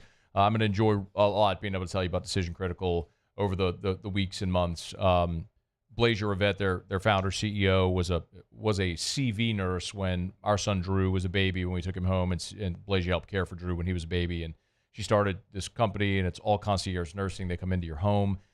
They can go sit with your loved one in a hospital if that's what it need be, whatever concierge nursing care you may need from birth to end of life or anything in between. And it is, I think so many people immediately think, oh, I couldn't afford that. You need to reach out and have a conversation with them. Everyone deserves amazing care. Every nurse is handpicked by Blazier. You have to learn more about them. DecisionCriticalBR.com. All right, Neal McCready, Rebel Grove, joins us next. Talk a little LSU-Ole Miss from the other sideline. It's AFR. After Further Review. Glow Resources, they are complete employer solutions. If you are hiring, and having trouble finding the right people. Like maybe you hire people, and once you hire them, you realize, God, we made a mistake.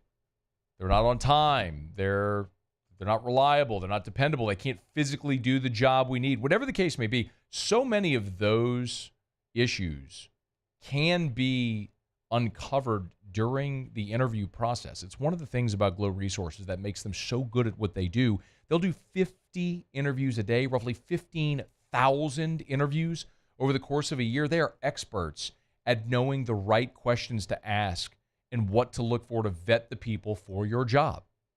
It's Glow Resources. Check them out online, glowresources.com. They specialize in skilled blue-collar labor, but they also have their professional placement division for any white-collar job. glowresources.com. I've been doing business with Luba for 25 years.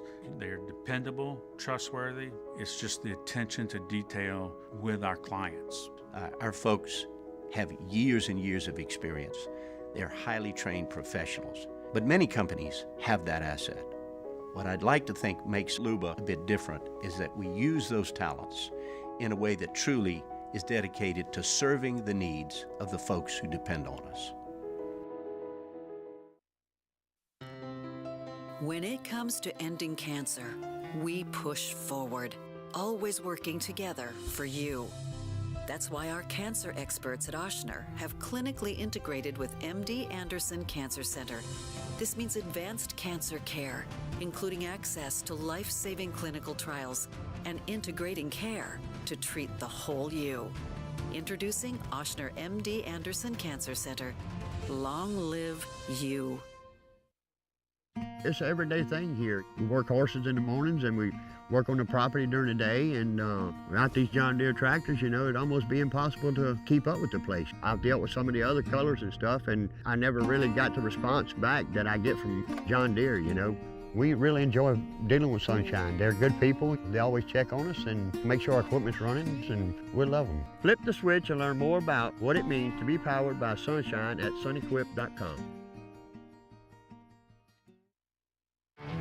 There it is, the extra mile, on the border of expected and extraordinary for those willing to go further, like vans customized for work or play, with safety and tech to keep you connected, supported by a 5-star sales, service, and finance team, and backed by the 1-star you know. So go the extra mile. It's never crowded, because so few have what it takes to go there. Mercedes-Benz Vans. The Windsor Senior Living Community in Mandeville, Louisiana is a beautiful, vibrant apartment community geared toward seniors. They are nestled right in the heart of Mandeville, where seniors live a more carefree lifestyle in spacious apartments with the peace of mind that comes from having a little extra help. Call the Windsor at 985-624-8040 to schedule a lunch and tour. Come see how the Windsor can be your passport to peace of mind. Electricity is all around us, and our families depend on it. Every day is sparked by the power of a cold drink or a warm meal, a movie night, and a comforting light at the end of a dark hallway. From sunrise to sunset, playtime to bedtime, our team is ready to take care of your electrical needs, even in the case of an after-hours emergency. After Further Review with Matt Moscona, presented by Decision Critical Concierge Nursing. Healthcare for your lifestyle. Learn more at decisioncriticalbr.com. The Tigers are on the hunt. Let's head behind enemy lines to preview this week's matchup. Tigers and Rebels. Top 10 team coming into Baton Rouge this weekend. You can feel the juice already around town. It's pretty awesome. It's going to be a great night in Tiger Stadium. Neal McCready, Rebel Grove, good enough to join us on the show, talk a little bit about the Rebs. Hey, man, how are you? Matt, I'm good. It's good to be with you. How are you? Awesome. We always appreciate the time, man. Quite honestly, it stinks that we're here already in October, and we're only now going to have a night game in Tiger Stadium that people are actually going to be excited about, but we'll take it. Give me a sense of where the sort of temperature is with this Ole Miss team after the hot start, the really very surprising loss to Kentucky, and then last week coming into Baton Rouge. Yeah, probably, as I told you back in July when we talked, I mean, there's never been more hype or expectations around a team, and then more importantly, inside a team at Ole Miss probably. And I don't know. I'm not a historian. This is my 17th year on the beat. It's not even close. This is the loftiest expectations inside a program here, and all the time I've been here. Their goal is to win the national championship. Now, I didn't say they're going to. Before everybody goes crazy, that's their goal. They didn't ever run from it, and they looked phenomenal in the first 4 weeks. But they beat 4 teams that all sucked. And none of those teams were ever going to do anything against anybody in the SEC. Nobody. So those 4 teams combined, had they played a 16-game SEC schedule, they would have gone, man, I mean, maybe 1-63. Maybe somebody pulls off a miracle. I mean, but that's it. So they get to Kentucky, and Kentucky had been tested. Kentucky had played South Carolina. Kentucky had played Georgia. And it was the first time they got punched in the face, and they just didn't handle it super great. Now, you go and you look at the statistics in that game, and, Ole Miss had about 2 yards per play more than Kentucky, but they had a hard time getting Kentucky off the field. Mark Stoops and them had a great plan. They executed the plan, and the game got close. And, Kentucky converted a 4th and 7 from their own 18 and made a big play. Vandegrift made a terrific throw, and Barry and Brown, who's an absolute, speed merchant, got open, made a catch. They converted it, made a touchdown. Then they stopped them, and Ole Miss missed a field goal that would have sent the game to overtime. And it was over. And to answer your question, they were heartbroken. They were kind of devastated, really. I think it was a brutally difficult loss for them to absorb. But they came back last week and went to South Carolina and really dominated that game on the road from start to finish and set up what I think is, man, I mean, if you told me this was a college football playoff play-in game, I kind of buy it, especially for, both teams really, but the one that I cover, Ole Miss, I can make that argument really easy. Yeah, you hang a second L here, and you still got Georgia ahead. It's easy to see how the path would not be very clear for Ole Miss if you lose this game. So which is the real Ole Miss? Is it the team that got out-physicaled by Kentucky, or is it the really good offense we saw in that first month? Oh, so offensively, I have some questions, because they've not been electric in these 2 SEC games. They've left points on the board. Receivers have been open, and Jackson Dart hasn't hit them. He's missed some reads. I don't think he's been super sharp in these 2 games. They don't have so far the kind of occasionally dominant running game that they had a year ago. They've been banged up front. Jury's out on them offensively. Now, Matt, I don't think the jury's out on them defensively. I think this is, especially up front, an elite defense, which is hard to say about Ole Miss because just a couple of years ago they were horrible on defense, and they couldn't stop anybody, and brought Pete Golding in, and they've given him full authority and autonomy on the defensive side of the ball, and he has done a great job. They did a tremendous job in the portal with some key additions, and they're significantly better on defense. They're really good there. But to answer your question about offense, jury's out. I lean to it's still an electric offense that's going to score a bunch of points. But the last 2 weeks have shaken that confidence a little bit. Neal McCready, rebelgrove.com, talking Rebs. You can get him at Neal McCready on Twitter, X. Is Trey Harris going to play? I believe so, yes. And the fact that I believe that he is, based on what I've heard, indicates to me that he got lucky and the injury wasn't anywhere near as serious as it probably could have been if you kind of watch the replay of that play. So, and he's the straw that stirs the drink on that offense. I think he's a bit of a cheat code. He and Dart have such a connection. He's already caught 52 passes.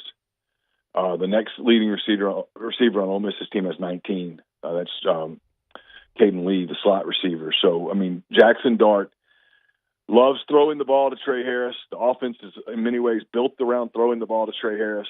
And, it's what Lane does well throughout his career at USC, at Alabama, at FAU, and now at Ole Miss. He's not afraid to feed, one guy. And so if Harris couldn't play, I was going to say, and I just don't know. I don't know what this looks like, but if Harris can go and he's effective, I think he's obviously someone that LSU is going to worry about and have to spend a lot of time thinking about. What if he's limited? Let's say you get 75% Trey Harris. Some other guys are going to have to step up.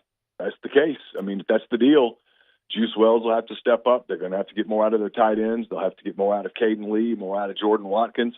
They have other weapons, but look, I mean, there's no way around this. You've been covering LSU for a long time. When you have an elite wide receiver, and I do think Trey Harris is an elite wide receiver. Yes. When you have an elite wide receiver and you take him out of the lineup, your offense is not as good as it was with him in it. I mean, you don't lose Jamar Chase out of the lineup and be like, oh yeah, we're good, or Malik Neighbors or whatever. You lose those kinds of receivers, and you're going to take a step back. So if he's not close to 100%. Their offense will have to find production elsewhere. What about the running game with Parrish? Look, Henry Parrish is averaging 6 yards a carry. Does it look different whenever you're playing SEC defenses as opposed to that first month? Yeah, it's been down a little bit, but I thought he's held his own. I thought he was okay against Kentucky. I thought he was okay against South Carolina. The big span story here has been Ulysses Bentley the fourth, who was sort of the change of pace back last year and ran for about 600 yards. He really hasn't played, and nobody really knows why. We ask Lane, and we get really vague answers. Matt Jones has been the backup. He got banged up in the last couple of minutes at South Carolina. It was listed as doubtful on Lane's novel length injury report yesterday. I don't necessarily know what to think of that. In the event that Jones is indeed doubtful, I think you'll see more of Bentley, and the fans have certainly been clamoring for that. Look, you and I talked about this in the summer. Two things can be true at once. You can be glad to be rid of the pain in the ass that sometimes was Quinshon Judkins, and you can also really miss the quality running back that Quinshon Judkins was at Ole Miss. And I think both of those things are true. Yeah. Who's a guy or a position for Saturday that we're not talking about that we should be? So I think this game comes down to elite units. I think LSU's offensive line is terrific, great players. I think Ole Miss's defensive line is terrific, great players. I think this thing comes down to the obvious, right? Can LSU run the ball effectively enough to have third and manageable? Because if you have third and manageable, you can't tee off after the quarterback. But for the sake of our little discussion, let's say that LSU doesn't have a tremendous amount of success running the football. If they do, they're going to win, obviously. Let's say they have a mediocre running game, and this thing has some 3rd and 7s, some 3rd and 8s. Kentucky was able to convert those plays. They were able to move the chains. To me, this thing's going to come down to LSU's ability to block what I think is a very explosive defensive line, especially on passing downs where everybody knows, hey, you're going to have to throw the football here. LSU hasn't allowed anyone to get to Nussmeier. Ole Miss has pretty much gotten to every quarterback they've gone after this year. So I want to see how that shakes out. I got to watch. He doesn't get talked about much because people talk about Princely Imanmielen and they talk about Walter Nolan, but Santarin Perkins was the reigning defensive player of the week in the SEC. He was terrific against South Carolina. He was really good against Kentucky as well. He's a guy that's really beginning to emerge. He reminds a lot of people of Harold Perkins that first year at LSU where they just sort of let him get after the quarterback. And Santarin Perkins has done the same thing at Ole Miss and has been really effective. I mean, he has been a menace in the backfield, super athletic kid, can chase people down, is a problem for offensive tackles, especially in these downs where, he gets to just pin his ears back and go. Got a couple more. What about the Ole Miss offensive line that's had some injuries?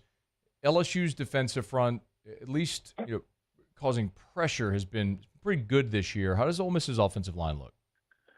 They've been banged up. They just can't get healthy. And they're not going to have Jaden Williams, their starting left tackle, on Saturday. He's out for at least another couple of weeks. A couple of their interior guys, Caleb Warren, really hasn't played much.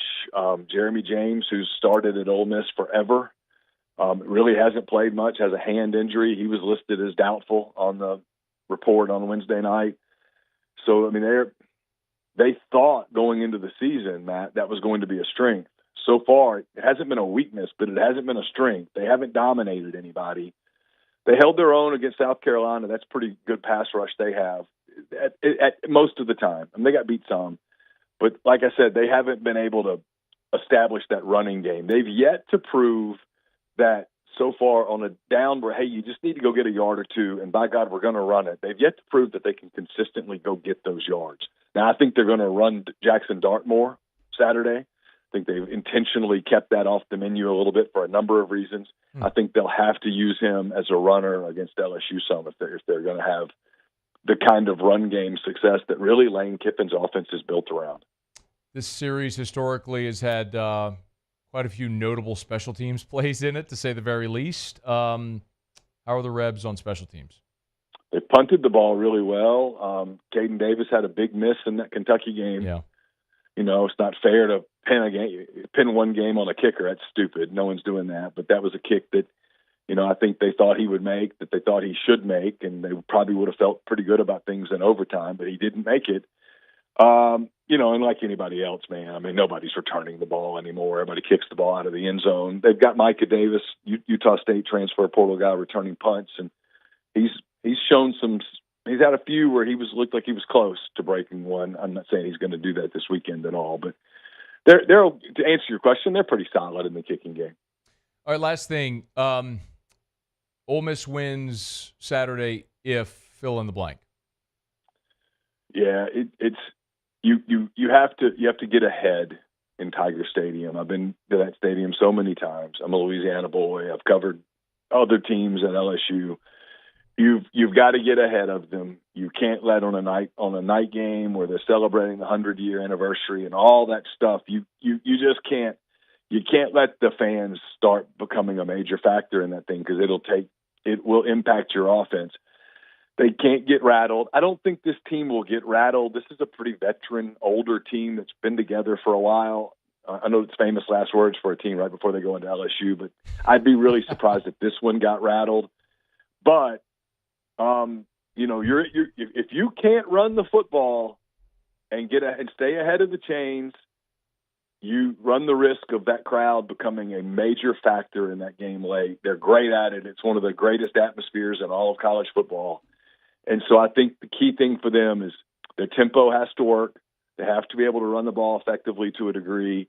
And when they have scoring opportunities, they have to score, because it's like any other fan base. This isn't a knock on LSU, their fans, or anyone else. But if you maintain a 10-point lead sort of throughout a game, the fans aren't the factor that they can be if they start to smell the blood. Neal McCready, rebelgrove.com. Get him on Twitter at Neal McCready. Hey, man, enjoy the game Saturday. We always appreciate the time. Thank you. Matt, always good to talk to you. Thanks. Be well. It's After Further Review. Lee Sterling, his best bet's coming up in 15 minutes. Stay here. It's AFR. After Further Review. Brought to you by the Watermark Hotel, the Renaissance Hotel, Watermark Downtown, Renaissance Southtown. You better believe it is going to be buzzing at both. The Watermark Downtown has become such a hub for people going to Tiger Stadium because of the proximity to LSU's campus. Look, I mean, I don't know this for a fact, but I'm going to go ahead and guess that they're at capacity right now for this weekend. But you got friends, family coming in for future home games. Tell them to look up the Watermark Downtown, a great place to stay. And then, of course, you know where the Tigers will be on Friday. LSU, the entire football program moves into the Renaissance Hotel. It's their home away from home the night before LSU home games is the Renaissance Hotel. It's big enough to host the entire team and also all of their meetings, the team meals, the individual position group meetings, all of it there. They'll manipulate that space in that sprawling hotel to make sure that they have everything you need for your next event. It's at the Renaissance Hotel. Watermark Downtown, Renaissance Southtown on Blue Bonnet, the Watermark Hotel. Bayou Chrysler Dodge Jeep Ram has back-to-school savings like $16,000 off 25 Ram 1500 trucks. We're open for business in our beautiful new showroom and taking $16,000 off. All new Bayou vehicles come with a complimentary extended warranty. The crew at Bayou Automotive is going to do right by you.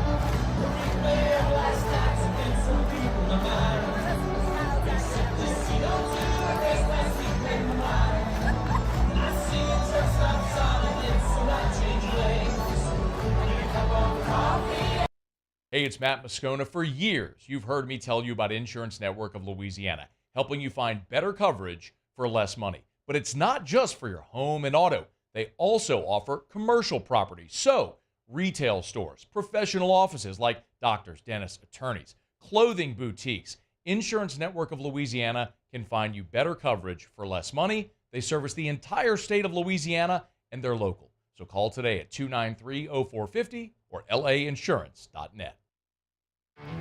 There it is, the extra mile, on the border of expected and extraordinary for those willing to go further, like vans customized for work or play, with safety and tech to keep you connected, supported by a 5-star sales, service, and finance team, and backed by the 1-star you know. So go the extra mile. It's never crowded, because so few have what it takes to go there. Mercedes-Benz Vans. Gulf Coast Bank and Trust is giving our customers the power to bank anywhere, anytime during this challenging event. And we're right there with you. Our mobile banking app is a smart way to manage your money and time. Gulf Coast Bank and Trust, the bank that cares about you. Jerry and Benny Payne began Central Plumbing Company out of their driveway in Tanglewood Subdivision. 50 years later and 4 generations down the road, we continue to serve Baton Rouge and the surrounding areas for all of their plumbing needs. Residential, commercial, industrial, or hospitality, Central Plumbing is here 24/7, 365. We want to thank our customers, family, and friends for 50 years of success. And looking forward to 50 more. Gulf Coast Office Products is a nationally recognized Savin office equipment dealer based right here in Louisiana. Over 100 employees strong, Gulf Coast has the boots on the ground to support all vertical markets from education, engineering, legal, and finance. With the latest in office technology from desktop to production segment units, Gulf Coast and Savin have the perfect fit for you. Call 225-756-2644. After further review with Matt Moscona, presented by Decision Critical Concierge Nursing. Healthcare for your lifestyle. Learn more at decisioncriticalvr.com. We all know Jaden Daniels had a pretty hot start to his NFL career. A lot of people are making Lamar Jackson comps, and rightfully so. I mean, Lamar's won 2 MVPs, and he's a dynamic thrower of the football, but also the big differentiator is Lamar's a 1,000-yard rusher in the NFL. But Jaden Daniels isn't too keen on that comp. And go out there and just appreciate each individual for who they are. So I don't like when people really try to compare me to Lamar and vice versa. We're 2 different players, and just go out there, just appreciate what's the quarterback play is being played. So that's what I try to do, is just appreciate everybody for who they are. Yeah.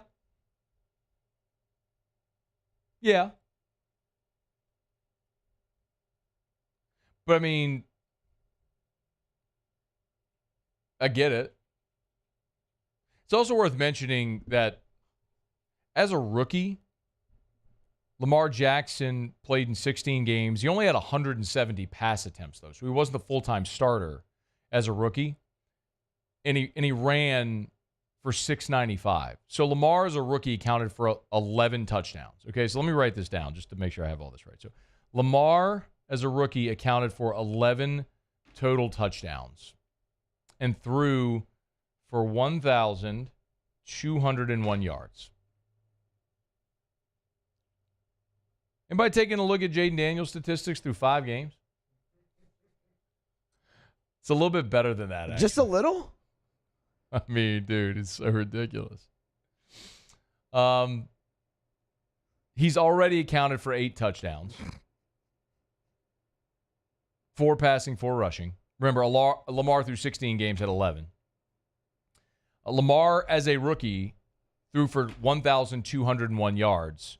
Jaden, through 5 games, has thrown for 1,135 yards. So I don't blame Jaden for not liking the Lamar comparison. He's actually better as a rookie than Lamar was. I'm not telling you Jaden Daniels is going to go be a multi-time MVP. Maybe he will. I certainly think he's capable. He has transitioned seamlessly to the NFL. And the NFL is a relentless, unforgiving machine, and it will swallow you whole. And great defensive coordinators and defensive players adjust and continue to adjust, and they will the more they get tape on Jaden Daniels. I'll remind you, RG3 was the NFL Rookie of the Year. That didn't end so great for RG3. Vince Young was the Offensive Rookie of the Year. Didn't end so great for him as well. There's players who have great starts to their career that aren't able to maintain as the league adjusts to them. So it's how do you keep counterpunching? But boy, Jaden sure seems like he's got that in him. We're pulling for him. As the Commanders continue to plod forward here in year one, 4-1 under Jaden Daniels, and they'll play, by the way, at the Ravens. That's why the Lamar Jackson stuff comes up. Jaden and the Commanders are at the Ravens coming up this weekend, noon on CBS. We're brought to you by Supper Club. Hey, if you're looking for dinner plans, remember, Supper Club's about to open Thursdays, y'all. Remember, make Thursdays your Supper Club spot. This is a one-day-only special that they're doing at Supper Club. One day only. On Thursday night, it's prime rib night at Supper Club. Chef Layton takes a 21-day, dry-aged, bone-in tomahawk ribeye, serves it up as prime rib. Last week, I think he had 7 of them total. So this is a super limited item only on Thursdays. Y'all, if you've not been to Supper Club, if you've not experienced Supper Club, or you've been, but you haven't had the prime rib, you're always looking to try something new. Thursdays at Supper Club. And on top of the prime rib, remember, every single Thursday over at Supper Club, they're going to do their exquisite wine feature. Look, every week it'll be a different wine that they're going to serve by the ounce. Their finest wines poured by the ounce. Tonight, it's a 2011 Chateau Haut-Brion. The menu price is $4,225. That's what a bottle of that wine costs. They're serving it for $60 an ounce. So something that you may otherwise never have the opportunity to try, you can try affordably at Supper Club every Thursday. Make sure, even if it's not tonight, go tonight, but if it can't be tonight, next Thursday. Get a reservation now for Thursday nights at Supper Club. SupperClubBTR.com. We are going to get Lee Sterling here in just a bit. We get Lee's best bets. Forgive me, we just kind of shuffled our lineup a little bit. Mike Triplet had an obligation in the 5 o'clock hour, so he joined us earlier in this hour. So we're just moving things around a little bit here today, atypically. So we are going to get to what to watch, which we normally do here after the top of the hour, just for those who are expecting things, normally in their place. So we'll get to all that coming up. It is Thursday Night Football tonight. Lee Sterling will give us a pick and a thought on Thursday Night Football here tonight with an NFC West battle. You got the Seahawks against the 49ers. We'll get to that with Lee Sterling next. It's AFR. AFR. AFR is brought to you by Gordon McKernan Injury Attorneys. Get Gordon and get it done. GetGordon.com. GetGordon.com. If you've been injured in an accident and it's not your fault, do what injured people in our state have done for years. Get Gordon and get it done. Gordon McKernan Injury Attorneys, of course, always love telling you about the charitable arm as well. It's Gordon Gives. When you think about Gordon, yes, of course, you always think about radio spots and billboards and all that sort of stuff, and he likes to have a lot of fun with the NIL deals that he's done and everything. But my goodness, when you look at the amount of ways that Gordon has given back to the communities, if it's stepping up for diabetes, if it's Stuff the Bus, if it's memorial funds, student scholarships, athletics programs, they're always so involved. They are Gordon McKernan Injury Attorneys. And Gordon loves to give back. It's just a key component of what they do. Great, great people. Get Gordon and get it done. Bayou Ford has the new inventory to get you in a new Ford truck or SUV today, or customize your next vehicle just the way you want it. All new Bayou Ford vehicles come with a 1 million mile powertrain warranty. The crew at Bayou Ford is going to do right by you. It's no secret. The best oysters in Baton Rouge are at Jolie Pearl Oyster Bar. Enjoy mouth-watering South Louisiana flavor and oysters from all over the country. And don't forget our nightly drink specials.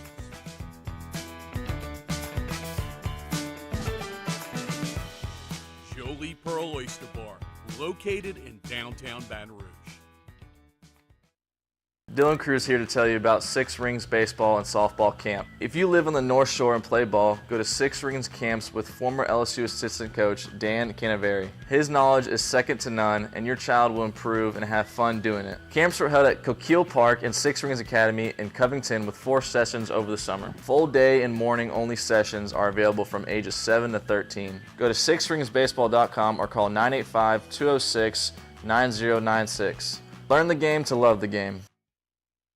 Breck teamed up to reimagine your parks, and you imagined big. With your help, we went to work, creating 12 beautiful community parks across the parish. A family-sized water park, miles and miles of trails, and parks just for your dogs. There are more places to splash, to explore, to run wild, and even soar. You imagined, we delivered. Gold. Breck, your #1 park system in the nation. I've been doing business with Luba for 25 years. They're dependable, trustworthy. It's just the attention to detail with our clients. Our folks have years and years of experience. They're highly trained professionals, but many companies have that asset. What I'd like to think makes Luba a bit different is that we use those talents in a way that truly is dedicated to serving the needs of the folks who depend on us. Electricity is all around us, and our families depend on it. Every day is sparked by the power of a cold drink or a warm meal, a movie night, and a comforting light at the end of a dark hallway. From sunrise to sunset, playtime to bedtime, our team is ready to take care of your electrical needs. Even in the case of an after-hours emergency, the light in your life shines brighter with Mr. Electric. At Relief Windows, we're more than windows. We're windows, doors, hardy plank, and vinyl siding. But our #1 product is always customer satisfaction. Visit us online.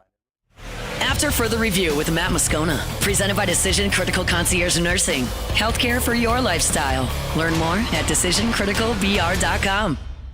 Place your bets, gentlemen. It's time to head to the window. Don't gamble it all in one place. This is Lee Sterling's Best Bets, brought to you by Paramount Sports. How about Lee Sterling? Past couple of weeks, 14-4 over the last 2 weekends. A couple of 45-unit plays as well, and they smashed them. 68-24 lifetime on those 45-unit plays. Great stuff from Lee and the gang over there at Paramount Sports. Joins us now. Lee, how are you, man? I'm good. Lucky the hurricane didn't hit us. We only hit probably, I think, like 30 to 40-mile-an-hour winds. So we fared okay, but you got to feel for the people. Yeah. I mean, you've been through it. I lost a home in '92 to Hurricane Andrew, so 3 million people without power, and a lot of homes were destroyed or damaged. So not easy. Yeah, man. Nothing really to add. Just no. Really prayers and whatever support we can lend. Everybody in these communities understands that. Yep. Football will be a good distraction this weekend. Sure. How about Alabama falling to Vandy last week? Now they're at home against South Carolina. It's a big number at 21, Lee. Letdown spot, Bama feeling sorry, or a big bounce back? I don't think it's going to be a letdown. Trust me, I don't think these practices are going to be easy. It was a combination. They didn't play well.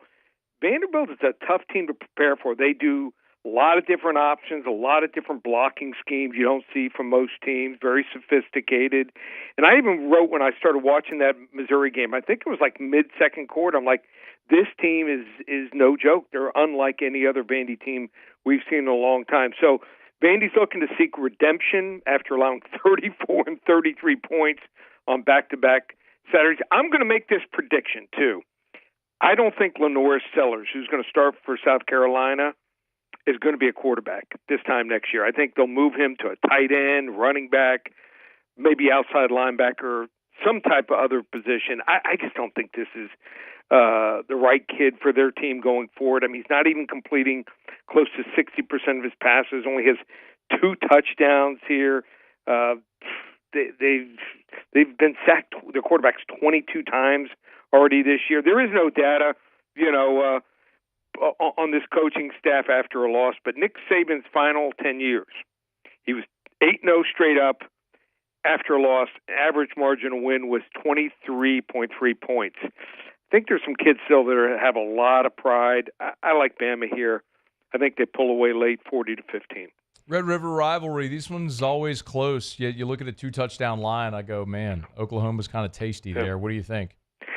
So I did it first, and I've been to many of these games growing up. My uncle was a scout for the Cowboys and had tickets right on the 50s. He used to joke that one side of my derriere was on the one side of the field and one was on the other. Yeah. But I mean, this is, if someone hasn't gone to one of these, you got to go. And what's even better now with a 2:30 start, you know, eating a Fletcher's corny dog at like 10, 11 in the morning, not as good. But you've had them before? No, man. I'd never eat a freaking corn dog, man. The best corn dogs you ever have. That's when you see the line, oxymoron in my life, Lee. Okay. All right. So I'm not normally a corn dog eater, but they are tasty. So we've seen some crazy stuff. We've seen some upsets. We've seen some blowouts. Texas dominated the line of scrimmage and had over 500-plus yards last year. Why did they lose? -3 in turnover ratio. Quinn Ewers threw 2 key interceptions in that game, but he still threw for 371 yards. I don't know if I want a true freshman quarterback like Michael Hawkins playing for a team I'm going to back here. This is a tough game to handicap, but I just think Texas is just better. They've improved running the football and stopping the run here, and if OU's defense is on the field for 35, 38 minutes, I think they're in trouble. I like Texas 35-14. One more college game. It's the one here in Baton Rouge. LSU is going to host Ole Miss. Weird seeing LSU as a home underdog in this game. I don't know, Lee, kind of feels like a lot of sharps are kind of leaning toward the Tigers and the points. What about you? So you look at the stat that they're 4-1-1 as home dogs since 2021. And the fact that they're coming off a bye, it would look like you buy on here.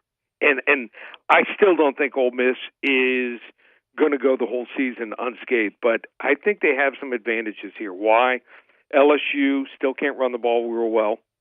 Under 135 rushing yards versus the 3 Power 5 teams this year they played. And now we know South Carolina is not a good team, and they allowed 243 rushing yards. So this loss that Ole Miss had a couple weeks ago might have done them some good sometimes. You pull together as a team here.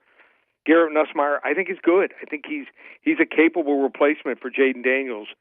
Still has not won the big game. His biggest wins so far are Purdue, Wisconsin, in bowl games, and also South Carolina. I'm hearing Trey Harris will play in the game. Mm-hmm. And if that's the case, I like Ole Miss 35-28. 35-28, Ole Miss by a touchdown. Hey, but we got a couple of NFL picks. Right. Before we do that, let's remind people about the phone number. We got about 2.5 minutes left. Remind people about how they get Paramount Sports. Well, you can call me here at the office, 800-400-9741. Again, the number 800-400-9741 to speak to me personally, and we'll even give them a free game, Tennessee and Florida, if they call and they want to hop on board. Go to ParamountSports.com. Normally, you've got to be a monthly or season subscriber to get my 40 to 50 unit max wagers, where we're 68 and 24 lifetime, 74%. It's documented. You go on the website, see every game I've given my clients the last 5 years.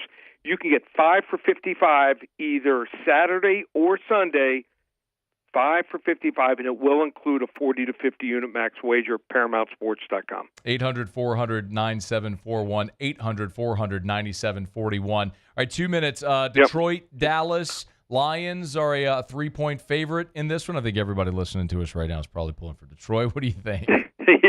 So here's the deal with Detroit. First couple games of the year, they had to play teams that they knocked out of the playoffs. Now they get to get a little bit of revenge. Dallas beat them late last year, and they're coming off a bye as Detroit. In that game last year, CeeDee Lamb exploded for 227 receiving yards. I think the Detroit pass defense is much improved this year through free agency, and I think they just have too many weapons for Dallas. Everyone plays a team after they lose their key weapons, the two best pass rushers, like last week. Best way to play it the second week. I like Detroit big, 31-13. Wow, okay. Yep. What do you make of the Saints with Spencer Rattler? How do we begin to handicap this game? Well, Why do you think they went with Rattler? I would have gone with Haener here. Better athlete, higher upside. Probably want to see what they have with him, too. Okay. Well, I see that. I just think the experience factor. I think Jake Haener's experience and being in the system longer, I think, might be the difference. So I hope it goes well for him. I'm not a Tampa Bay fan, so I just think here's the problem. You need to throw the football to have success against Tampa Bay. Atlanta did it 59 times. Yeah. I think they're going to run the football. And they did it the first 2 weeks for 180, 190 yards, led them to wins here. I just think they're going up against a tough animal, Tampa Bay, which left early, and it's not going to disrupt their week. I like Tampa Bay 24-13. Lee Sterling, ParamountSports.com. Make sure you call that number, 800-400-9741, 800-400-9741. Lee picks against LSU and against the Saints. Boo this man. I'm kidding. Better days ahead. I hope you're wrong on both accounts, but we'll wait and see this weekend, man. Me too. I'll take a 3 and 2. All right. Thanks, Matt. Thanks, Lee. You're the best. Lee Sterling, we appreciate his time, ParamountSports.com. Hey, our Thursday shows are brought to you by Decision Critical, DecisionCriticalBR.com. It's concierge nursing, healthcare for your lifestyle. They'll come into your home. These nurses are handpicked by their founder, CEO, Blazer Yvette, who has, I've told you before, has cared personally for my son, Drew, when she was a CV nurse. Cannot recommend them highly enough. Check it out, DecisionCriticalBR.com. Okay, y'all, hour number 3. What to watch next? AFR. Michelle weighing and measurement, Michelle.com, Michelle.com. Check them out on the website.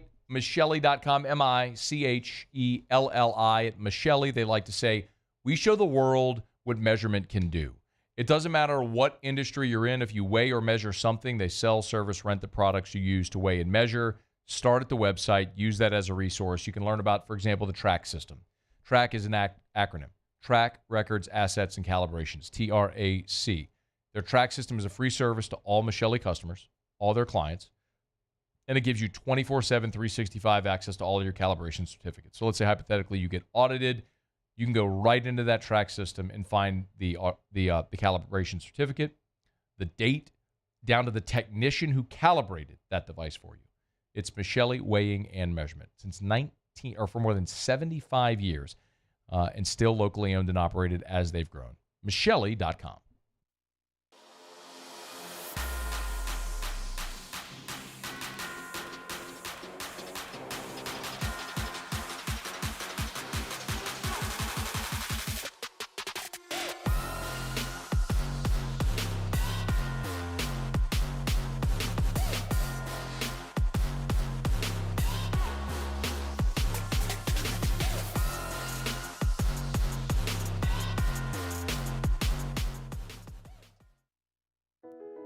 I've been doing business with Luba for 25 years. They're dependable, trustworthy. It's just the attention to detail with our clients. Our folks have years and years of experience. They're highly trained professionals, but many companies have that asset. What I'd like to think makes Luba a bit different is that we use those talents in a way that truly is dedicated to serving the needs of the folks who depend on us. Hey, it's Matt Moscona. For years, you've heard me tell you about Insurance Network of Louisiana, helping you find better coverage for less money. But it's not just for your home and auto. They also offer commercial properties. So, retail stores, professional offices like doctors, dentists, attorneys, clothing boutiques. Insurance Network of Louisiana can find you better coverage for less money. They service the entire state of Louisiana, and they're local. So call today at 293-0450 or lainsurance.net. There it is, the extra mile, on the border of expected and extraordinary, for those willing to go further, like vans customized for work or play, with safety and tech to keep you connected, supported by a 5-star sales, service, and finance team, and backed by the 1-star you know. So go the extra mile. It's never crowded, because so few have what it takes to go there. Mercedes-Benz Vans. Jerry and Benny Payne began Central Plumbing Company out of their driveway in Tanglewood subdivision. 50 years later and 4 generations down the road, we continue to serve Baton Rouge and the surrounding areas for all of their plumbing needs. Residential, commercial, industrial, or hospitality, Central Plumbing is here 24/7, 365. We want to thank our customers, family, and friends for 50 years of success. And looking forward to 50 more. Gulf Coast Office Products is a nationally recognized Savin office equipment dealer based right here in Louisiana. Over 100 employees strong, Gulf Coast has the boots on the ground to support all vertical markets, from education, engineering, legal, and finance. With the latest in office technology, from desktop to production segment units, Gulf Coast and Savin have the perfect fit for you. Call 225-756-2644. That's 756-2644 for Gulf Coast Office Products.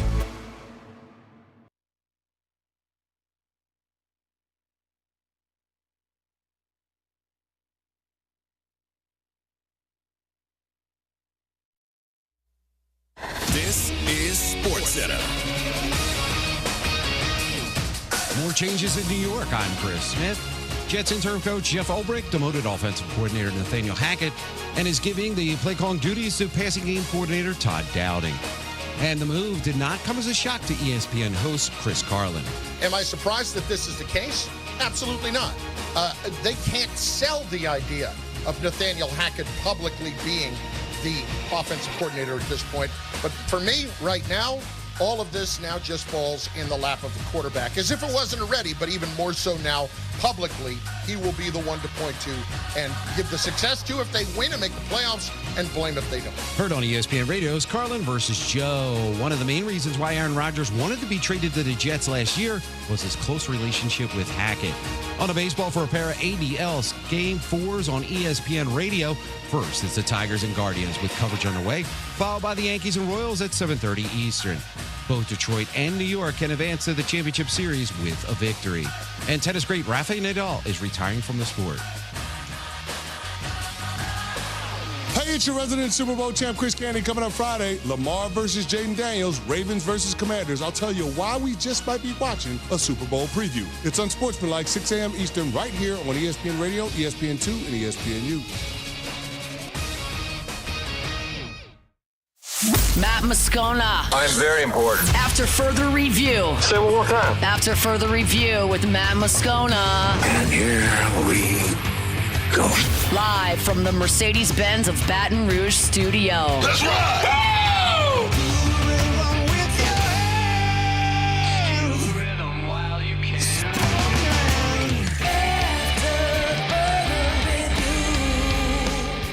Hour 3, off we go. Welcome aboard. Glad you're with us. It's AFR, presented by Decision Critical, a concierge nursing service. I'm Matt.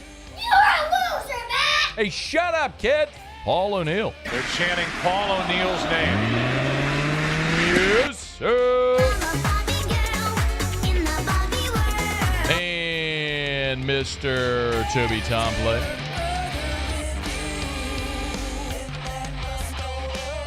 All right, we're here. Glad you are as well. Get out there and make it a good one. 5 o'clock quitting time. Glad you're driving home with us. Set to be joined by Chris Phillips here, bottom of this hour, SEC Unfiltered, flying into Baton Rouge actually as we speak. Supposed to be landing literally right now, joining us in about half an hour. He'll be in that number covering LSU and Ole Miss this weekend for their SEC Unfiltered campus tour. Excited to chat with Chris. Got to meet him this last summer at SEC Media Days in Dallas, and campus hopping throughout the season. He'll be in Baton Rouge for the big one Saturday night in Tiger Stadium. We'll have Phil Steele with us tomorrow on the show.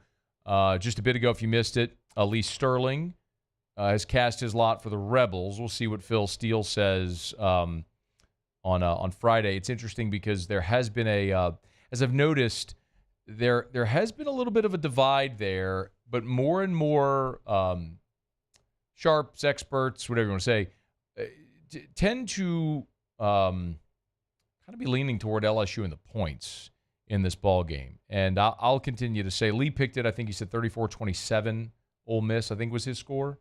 Was that his score? I think it was 34-27? 35-28. 35-28. 35-28. I could see a game where it's a tie ball game and someone scores late to win by a touchdown margin. Like, that wouldn't surprise me. I just don't think you're going to see a game where one team runs away from the other. I just think it's very look at. I've continued to say this all week. LSU Southern Cal in the opener. I mean, that was a 7-point margin, 27-20. But I mean, you were tied at 10 at half. You were tied at 20 with 8 seconds to play in the ball game. So I just think that's the kind of game that we're in for. All right, it's After Further Review. We're glad you're with us. Normally we do this on Thursdays in hour number 2, but we shuffled a few things. Mike Triplet, who's normally with us in hour 3, he had to bump up. So Mike was here an hour ago. If you missed that, you can catch it on demand. Of course, AFR On Demand presented by Brett Golf. Let's do a little what to watch. Here's what we're watching this football weekend. All right, Muse, Paulie, and I give you 3 things we're keeping an eye on. Then we come back on Monday and tell you how they went. Muse, start us off. Let's start in the NFL this week. Spencer Rattler, not the only rookie quarterback making his first start. Drake May is as well for the New England Patriots. They'll take on the Houston Texans. Obviously a very good defense down there in Houston. Want to see how Drake May fares. This is not surprising. The Patriots were not going to go through their entire season with Jacoby Brissett as quarterback. The only surprising thing is it took till week 6. We'll see how he does. I'll be watching Texas, Oklahoma. This will be the first meeting as SEC members. When they meet Saturday, this will be the first time in 40 years that Texas will play this rivalry game as the number 1 team. Ooh. How about that? Good number, Paulie. Quinn Ewers will get the start. All right. Oklahoma will be starting true freshman quarterback Michael Hawkins, who won his first start against Auburn. The Longhorns have never lost to Oklahoma as the number 1 team. How about road favorites in the NFL this weekend? It's rare that you see this, but 10 of the 14 games this weekend feature a road favorite, including tonight with San Francisco at Seattle, and then also on Monday Night Football to wrap up the week with Buffalo at the Jets. Teams like Green Bay favored at home over Arizona, Chicago favored at home over Jacksonville, Tennessee's favored at home over Indy. We mentioned Baltimore as well, but golly, you look at Philly is the Philly and Baltimore. But it's a pretty heavily weighted weekend toward road teams. We'll see if they can get it done. Be road warriors this weekend in the NFL. To the college ranks, Kansas State is on the road at Colorado this week. This is interesting for a bunch of different reasons, but mainly Colorado. This is a big prove-it spot for them. They've really kind of already started doing that. 2-0 in the Big 12, one of few undefeated teams left there. They're coming off of a bye, one of their stiffest tests. But if they get this done, you start to talk about Colorado as a real contender in the Big 12. All right, so don't laugh. All right. I'm going Jaguars, Bears. No, I'm laughing. That's why. You know, you sent that on the text line earlier. So we text each other what to watches are so we don't overlap. And I saw that. I'm like, Paulie, why the hell? I mean, I'm thinking, is this just like battle of former number 1 quarterbacks? Is that what it is? No. So the Jaguars are London bound. Yeah. 2-week stay again. Okay. So they did this last year. This will be, let's see, their 4th consecutive season playing in London, and their 11th season out of the last 12 playing in London. Yeah, I mean, they have that agreement because they don't sell tickets in their home stadium. So they go play in London, and they get money to do it, and they get international exposure and all. I get it. I mean, if you're not gonna sell at your stadium, go to a place where you are gonna sell tickets. That's the thing. They're pretty much that's why the they have London this agreement. Jaguars at this point. But they're 6-5 all time in London. What a season saver for Cincinnati, potentially. This is the Sunday night football game. We know the Bengals' struggles. They're 1-4. They've not been a good football team, as Joe Burrow said, and everyone has been piling on them. The problem is that they've been really close, and I'll tell you honestly, a big reason why I'm keeping such a close eye on this is Cincinnati was my Super Bowl team this year, as it was for, I think, a lot of people, but I would desperately love to see Cincinnati go win this football game. They are a road favorite in this ball game against the Giants, and it is a primetime game in Sunday Night Football. We'll see if the Bengals can get done on the road. This would be a season saver. If you fall to 1-5, I just don't see a path out. America's team, the Vanderbilt Commodores. Amen to that. Yes, Heroes. indeed. Heroes. If there were still those Bud Light commercials, the real American heroes, the real men of genius, I would really love one on the Vanderbilt Commodores today. Yeah, I mean, look. Real men of genius. Let's say we have a deal with Mockler. You should just cut one yourself. Real American heroes. Yep. Vanderbilt. We've Mr. talked. Alabama Dominator. I like that. Cheers to you, Mr. Alabama Dominator. The eviscerator of the elephant. keep going. Yeah, I think this could work.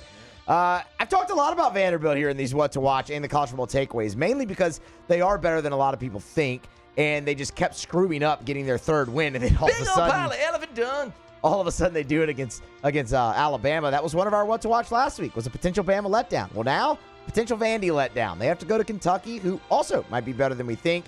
I mean, Diego Pavia was tweeting out his agent's phone number earlier this week. It took until Wednesday for Clark Lee to finally say, hey, we're not talking about Alabama anymore. It's onward. They're ripe for a letdown against Kentucky. Let's keep an eye on it. Hey, remember last week when we were doing the segment, you asked about if I do maybe a little trap spot. Remember what I said? You said, yeah. You were like, absolutely, do it. You said it was going to be clipped as well. I hope I still have it. I'll find it. It's on my phone somewhere. All right, Paulie, go. I'm watching Lions Cowboys Liar. NFC showdown that could impact playoff seeding down the road. Cowboys coming off back-to-back wins, following back-to-back losses. Lions are coming off their bye. Jared Goff completed all 18 of his passes 2 weeks ago against Seattle. Cowboys looking to get their running game going with Rico Dowell and Zeke.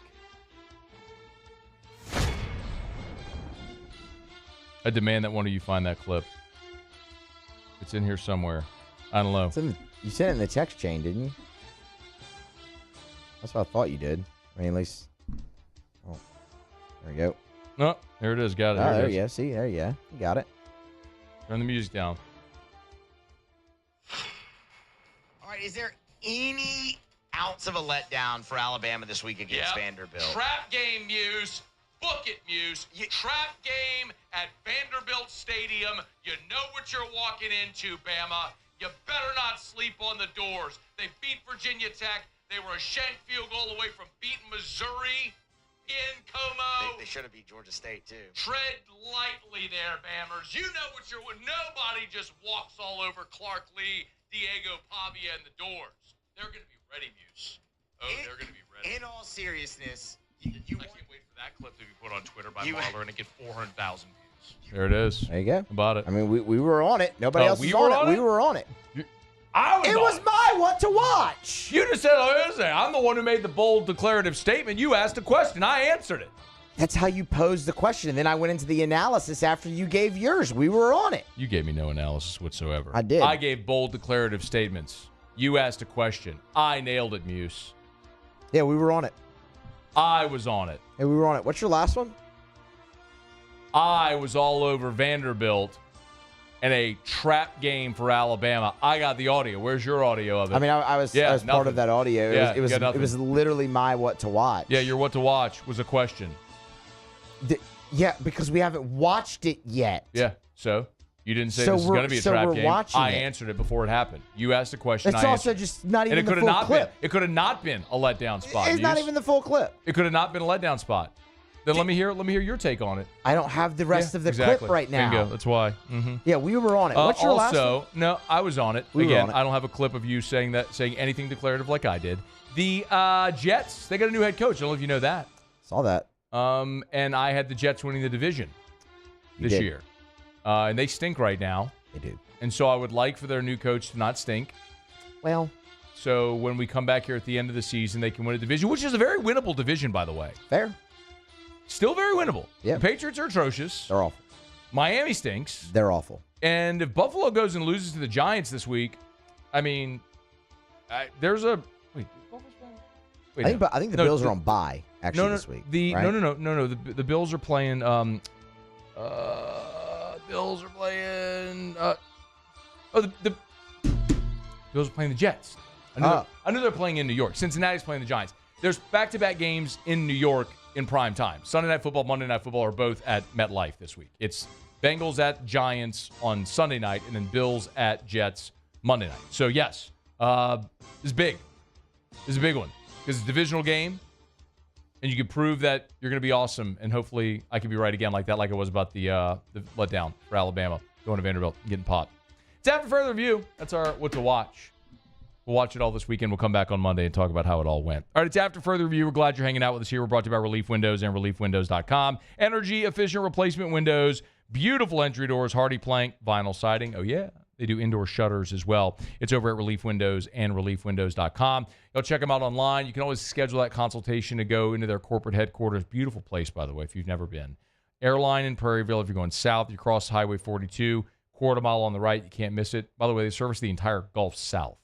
So, yeah, while their corporate headquarters right there on Airline in Prairieville, they service people all from Orange and from Beaumont, Texas, all the way east to Tallahassee, Florida, everywhere in between. Give them a shout at Relief Windows and reliefwindows.com. Windows, doors, siding. Oh, yeah, they do shutters as well.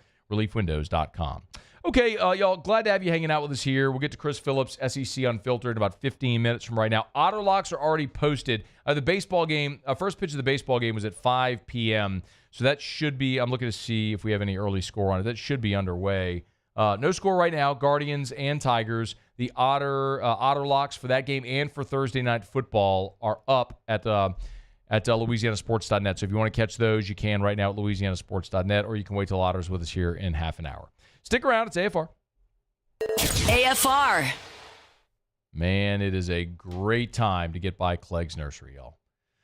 Woke up this morning. I mean, it is just, fall is smacking you in the face when you wake up and go outside right now. Those temperatures in the high 50s, low 60s. This is the time to decorate for fall. Time to break out those earth tones, those browns and dark greens, oranges and yellows. It is an awesome time for fall, and nobody has a better selection of all of your fall decor than Clegg's Nursery. You can get by any of the 4 locations: Segan Air Airline, LA 16 in Dedham, Mid-City on Donmore, and the Garden Center on Greenwell Springs. If you're looking for pumpkins, all different sizes and colors, they got them.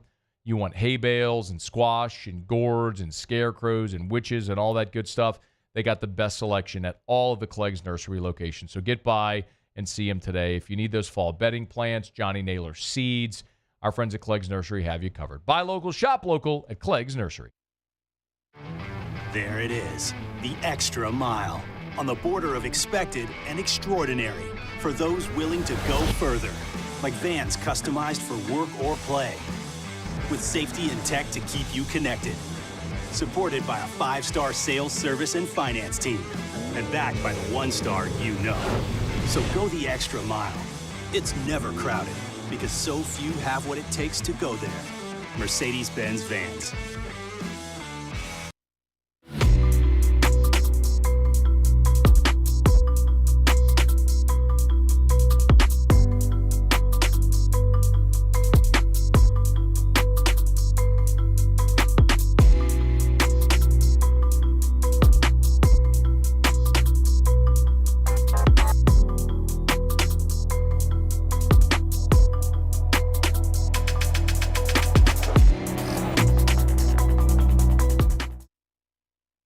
Dylan Cruz here to tell you about Six Rings Baseball and Softball Camp. If you live on the North Shore and play ball, go to Six Rings Camps with former LSU assistant coach Dan Canaveri. His knowledge is second to none, and your child will improve and have fun doing it. Camps were held at Coquille Park and Six Rings Academy in Covington with 4 sessions over the summer. Full day and morning only sessions are available from ages 7 to 13. Go to sixringsbaseball.com or call 985-206-9096. Learn the game to love the game. BRAC teamed up to reimagine your parks, and you imagined big. With your help, we went to work, creating 12 beautiful community parks across the parish. A family-sized water park, miles and miles of trails, and parks just for your dogs. There are more places to splash, to explore, to run wild, and even soar. You imagined, we delivered. Gold. BRAC, your #1 park system in the nation. Electricity is all around us, and our families depend on it. Every day is sparked by the power of a cold drink or a warm meal, a movie night, and a comforting light at the end of a dark hallway. From sunrise to sunset, playtime to bedtime, our team is ready to take care of your electrical needs, even in the case of an after-hours emergency. The light in your life shines brighter with Mr. Electric. I've been doing business with Luba for 25 years. They're dependable, trustworthy. It's just the attention to detail with our clients. Our folks have years and years of experience. They're highly trained professionals. But many companies have that asset. What I'd like to think makes Luba a bit different is that we use those talents in a way that truly is dedicated to serving. After further review with Matt Moscona, presented by Decision Critical Concierge Nursing. Healthcare for your lifestyle. Learn more at decisioncriticalbr.com.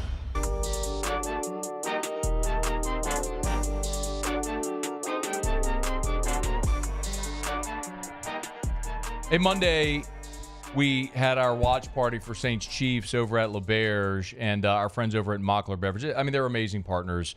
Bud Light, of course, the official beer of the LSU Tigers, official beer of the Saints, and the official beer of AFR. And our friends at Mockler, local company that have been great partners for ours. And every time they have tickets to darn near anything, they come to me and say, Matt, do you want to do these and give them away to your audience? And of course, I'll always do that. I'll always do giveaways here and give you all opportunities to win great stuff. So we had a pair of tickets for the LSU game this weekend against Ole Miss. And then we also had Bud Light Lounge tickets for the Saints-Rams game coming up in the Dome here in a bit. And so we have our winners that have been notified, but we want to announce on air. So the LSU tickets this weekend were won by Melissa Cook. So Cameron Cook was one of our winners for the game watch party. His plus one was Melissa, and she ended up winning the LSU tickets for this weekend. So congrats to Melissa. And the Saints-Rams tickets in the Bud Light Lounge, Matthew Johnson was our winner there. So congrats to our winners. We love being able to do great stuff like that. We appreciate our friends over at Mockler Beverage and our partners there with Bud Light who keep giving us these awesome opportunities. I mean, they gave us College World Series tickets. Remember, they gave us sweet tickets when Garth Brooks played in the Superdome. So many LSU tickets that we've been able to give away and do prizes like this, and Saints as well. So we appreciate Mockler Beverage and Bud Light, and congrats to our winners there. I'll remind you, if you are looking for tickets for LSU and Ole Miss this weekend, we do have a contest going on. If you go to 1045ESPN.com, again, courtesy of our friends at Mockler Beverage and Bud Light, they gave us another pair of tickets to give away here on the show. So we'll announce our winner tomorrow. It's not too late to enter. Just go to 1045ESPN.com. Right on the homepage, you'll see where you can register to win tickets for LSU Ole Miss. You click, you just fill out the form right there, and we'll announce our winner tomorrow. It's totally drawn. It's total random. You don't have to buy anything or anything. It's just going to be a random drawing. Go fill out the form at 1045ESPN.com for an opportunity to win tickets, a pair of tickets to LSU Ole Miss Saturday in Tiger Stadium. Should be an absolutely awesome atmosphere. We've been waiting all year for one like this, for Tiger Stadium to be full throat, night game with the crowd ripping and roaring. Should be a great day of tailgate, an awesome environment in and around Tiger Stadium, and hopefully the game lives up to the billing there with LSU and Ole Miss Saturday night in Tiger Stadium. Okay, it is after further review. You can always text the show on the 225-396-4400, 396-4400, 396-4400. I got a text from Bronson earlier. It said, if the Saints fired Dennis Allen, would they make Kubiak the interim head coach, which would then make him a candidate for head coach? So, maybe. I think, sans a better, more obvious option at head coach, for interim head coach. And this is very presumptive, by the way. The Saints typically haven't fired coaches in season and gone the interim route.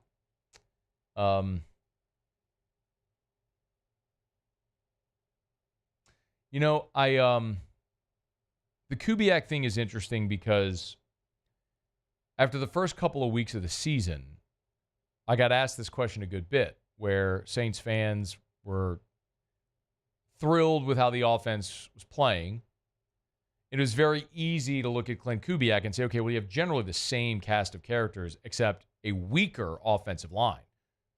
Hurst retired, Pete's with the Raiders, Ryan Ramchik's injured, but everybody else is the same. You're worse on the line, but everything else is the same, and the offense was setting records the first 2 weeks.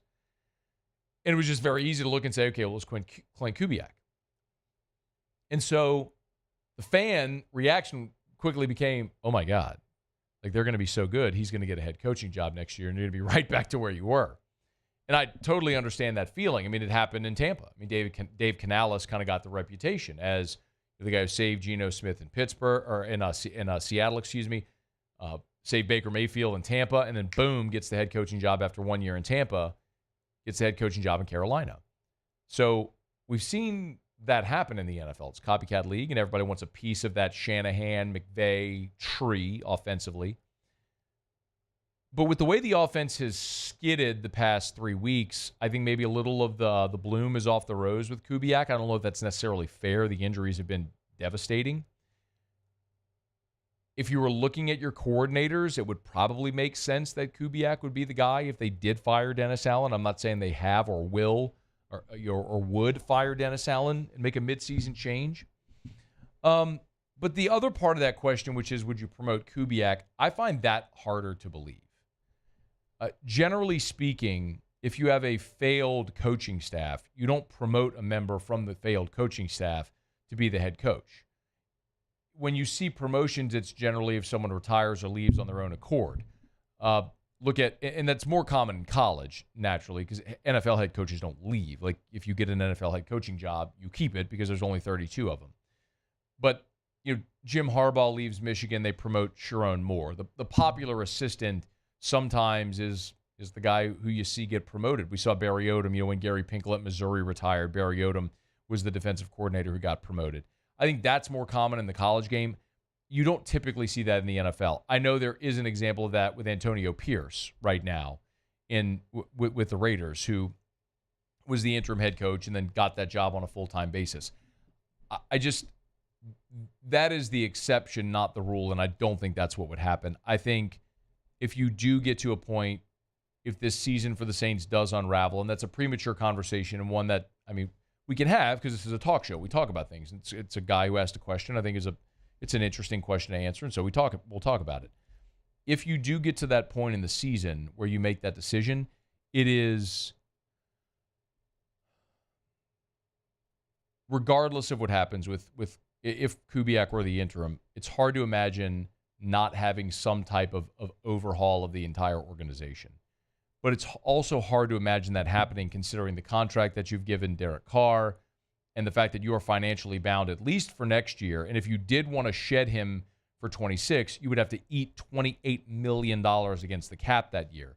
So it's just not a good situation. Just to reiterate, this is the situation that has arisen as a result of going all in, being fiscally irresponsible, and going all in to try to win at the end of the Breeze era, which, again, this isn't revisionist history. This isn't hindsight 2020. I was okay with them doing that. I was okay going all in to win a championship because even if what happened in Denver, where they went all in with Peyton Manning for that short window, they went to 2 Super Bowls, won one of them, and since Peyton Manning's been gone, they haven't been back to the playoffs in a decade. And they've drafted quarterbacks that they thought could be their franchise. Who's the big, tall kid from Memphis they drafted? Is that guy even in the league anymore? You know what I'm talking about? What was that guy's name? This is kind of the point. Maybe they found it now with Bo Nix. They tried to go all in with Russell Wilson. That was devastating. We'll see if Nix and Sean Payton can get this thing right. What's his name? Paxton Lynch. Yeah, that was it. Paxton Lynch. They've swung and missed on quarterbacks. So there's never a guarantee there. But they've been trying to get it right for a decade. But would you take it? Of course you would. What was that? All right. It's another reason why I would tell you also, I think this weekend or whatever happens for this window while Spencer Rattler plays is potentially franchise altering. And I don't mean for that to be hyperbole. I mean it sincerely. Like, the only way out of a terrible quarterback contract is to hit on a young, inexpensive quarterback. For example, the San Francisco 49ers paid Jimmy Garoppolo. They used the number 3 overall pick on Trey Lance, missed horribly on both. But because they hit on a 7th-round pick, they're okay. Because they're paying Brock Purdy, $700K? It's ridiculous. They have their franchise quarterback to paying him nothing. So you can eat like the Philadelphia Eagles. Now they've paid Jalen Hurts, but you can eat that Carson Wentz contract because you hit on Jalen Hurts. And so if the Saints have found something here with Spencer Rattler, and I have no idea if they did, and I don't know that one game or two games is going to tell us that. But this is why it's potentially franchise altering. Because you whiffed on this Carr contract, and yeah, you whiffed on it. You committed $100 million to a guy that's a mid-quarterback. If all of a sudden a rookie fifth-round pick comes in and proves he can be your franchise like Kirk Cousins did in Washington when they used a fifth-round pick on him and that effectively ushered out RG3, like Dak as a fourth-round pick in Dallas, which softened the blow of Romo at the end of his career, then yeah. Then you can dig yourself out of your financial mess when you don't have all that money sunken into your quarterback. So, for a lot of reasons, I understand why fans are excited about this weekend with Spencer Rattler having his opportunity. We'll see how he does. Okay, y'all, it's After Further Review brought to you by First South Farm Credit. If you're thinking of buying land, your first call should be to First South Farm Credit. First South Farm Credit has been first in agriculture since 1916. I mean, every farmer who listens to the show, like, you know who First South Farm Credit is. But what many of you may not know is how much of their business is recreational property. It's the 100 acres for your hunting property in Mississippi, the 20 acres to build your family's dream home in Clinton. Like, that's so much of what they do at First South Farm Credit. And just in the last 2 weeks, I was talking to Ben and Tim over at First South Farm Credit. We had lunch last week. And they were telling me just in the last 2 weeks, they've done $200 million in loan modifications. If you're locked in at a certain rate and rates go down and they can modify your loan to get you a low rate, they'll call you and tell you, hey, I can save you money. And they'll modify your loan. Just great people to work with. It's First South Farm Credit. Your first call should be to First South Farm Credit. Visit firstsouthland.com. That's firstsouthland.com. All right, let's see if Chris Phillips from SEC Unfiltered has gotten off the plane in New Orleans yet. It's AFR. AFR. Rouse's is the official supermarket of the New Orleans Saints. Rouse's.com, Rouse's.com. Heading toward the weekend, y'all. It is a football weekend. You know that. In Tiger Stadium, home game for the Tigers, home game for the Saints. If you're going to be tailgating for either, make Rouse's part of your tailgate. Remember, if you want those Rouse's tailgate trays, fruit trays, cheese trays, sandwich trays, maybe you want tailgate platters, ribs, chicken, brisket, whatever, all the sides, they can take care of it for you. Call in your order, swing on into Rouse's, pick it up, take it to the tailgate, you're done. It's at Rouse's, and they got everything else that you'd want as well. All your snacks, your chips, your dips, your sweets, all the beverages for the kids and the adult beverages, great craft beer selection, and the wine selection at Rouse's, unmatched. Remember their Buy 4, Save More program. The more wine you buy, the more you save. Give you an opportunity to try a lot of wines that maybe you otherwise wouldn't even have an opportunity to try. It's at Rouse's, the official supermarket of the New Orleans Saints. Rouse's, it feels like home. Bayou Ford has the new inventory to get you in a new Ford truck or SUV today, or customize your next vehicle just the way you want. All new Bayou Ford vehicles come with a 1 million mile powertrain warranty. The crew at Bayou Ford is going to do right by you. Gulf Coast Bank and Trust is giving our customers the power to bank anywhere, anytime during this challenging event. And we're right there with you. Our mobile banking app is a smart way to manage your money and time. Gulf Coast Bank and Trust, the bank that cares about you. The Windsor Senior Living Community in Mandeville, Louisiana is a beautiful, vibrant apartment community geared toward seniors. They are nestled right in the heart of Mandeville, where seniors live a more carefree lifestyle in spacious apartments with the peace of mind that comes from having a little extra help. Call the Windsor at 985-624-8040 to schedule a lunch and tour. Come see how the Windsor can be your passport to peace of mind. Hey, it's Matt Moscona. For years, you've heard me tell you about Insurance Network of Louisiana, helping you find better coverage for less money. But it's not just for your home and auto. They also offer commercial property. So, retail stores, professional offices like doctors, dentists, attorneys, clothing boutiques. Insurance Network of Louisiana can find you better coverage for less money. They service the entire state of Louisiana, and they're local. So call today at 293-0450 or lainsurance.net. There it is, the extra mile. On the border of expected and extraordinary for those willing to go further. Like vans customized for work or play. with safety and tech to keep you connected. Supported by a 5-star sales, service, and finance team. And backed by the 1-star you know. So go the extra mile. It's never crowded because so few have what it takes to go there.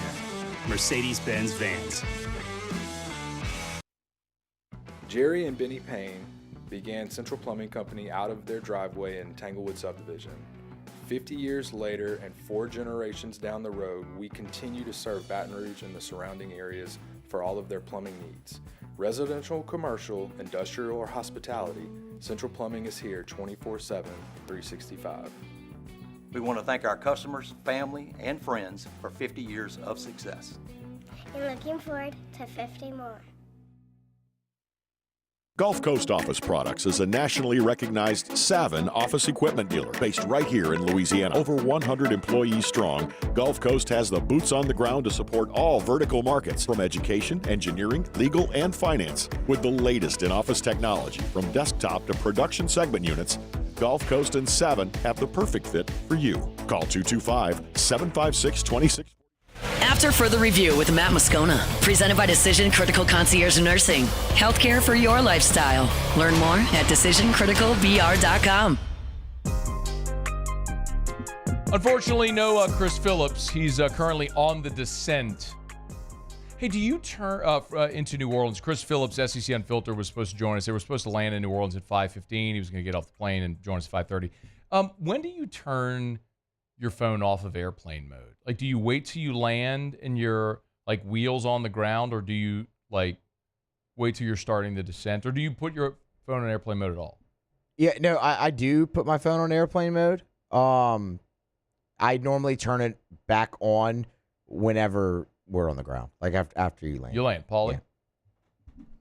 Yeah. I do turn it on, but I usually kind of forget about it, and then once I realize it, turn it back on. It's usually when I'm already out of the airport. Oh, man. Oh, really? Yeah. I see. I'm so addicted to my phone. It's impossible for me to wait. I would literally rather somebody steal my wallet. Punch me in the face and steal my wallet. Don't steal my phone. Take my cash, my credit cards, all of it, driver's license, take all of that. Do not steal my phone. That's how addicted I am to my phone.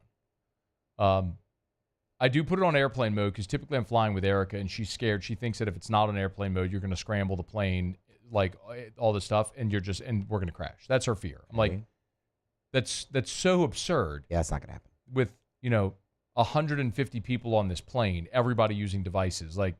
This is just a ploy from the airlines to make you buy their Wi-Fi. Yeah. With thousands of flights every day, and they're charging you $8 for the Wi-Fi. It's pretty good. It's like Apple screwing everybody on the plugs, on the phones and everything. Every phone that comes out, there's a new plug. Why do they do that? To make you buy the new damn plug. Exactly. It's really smart. Maybe a smidge unethical, but smart. You know what? I thought you were going to go with them making your battery crap out after a few years. My Apple Watch is dead. Yeah, see, there you go. My Apple Watch is dead today. Time for a new one's going. So this has been happening. I charge it overnight, put it on. I put my Apple Watch on at 6 a.m.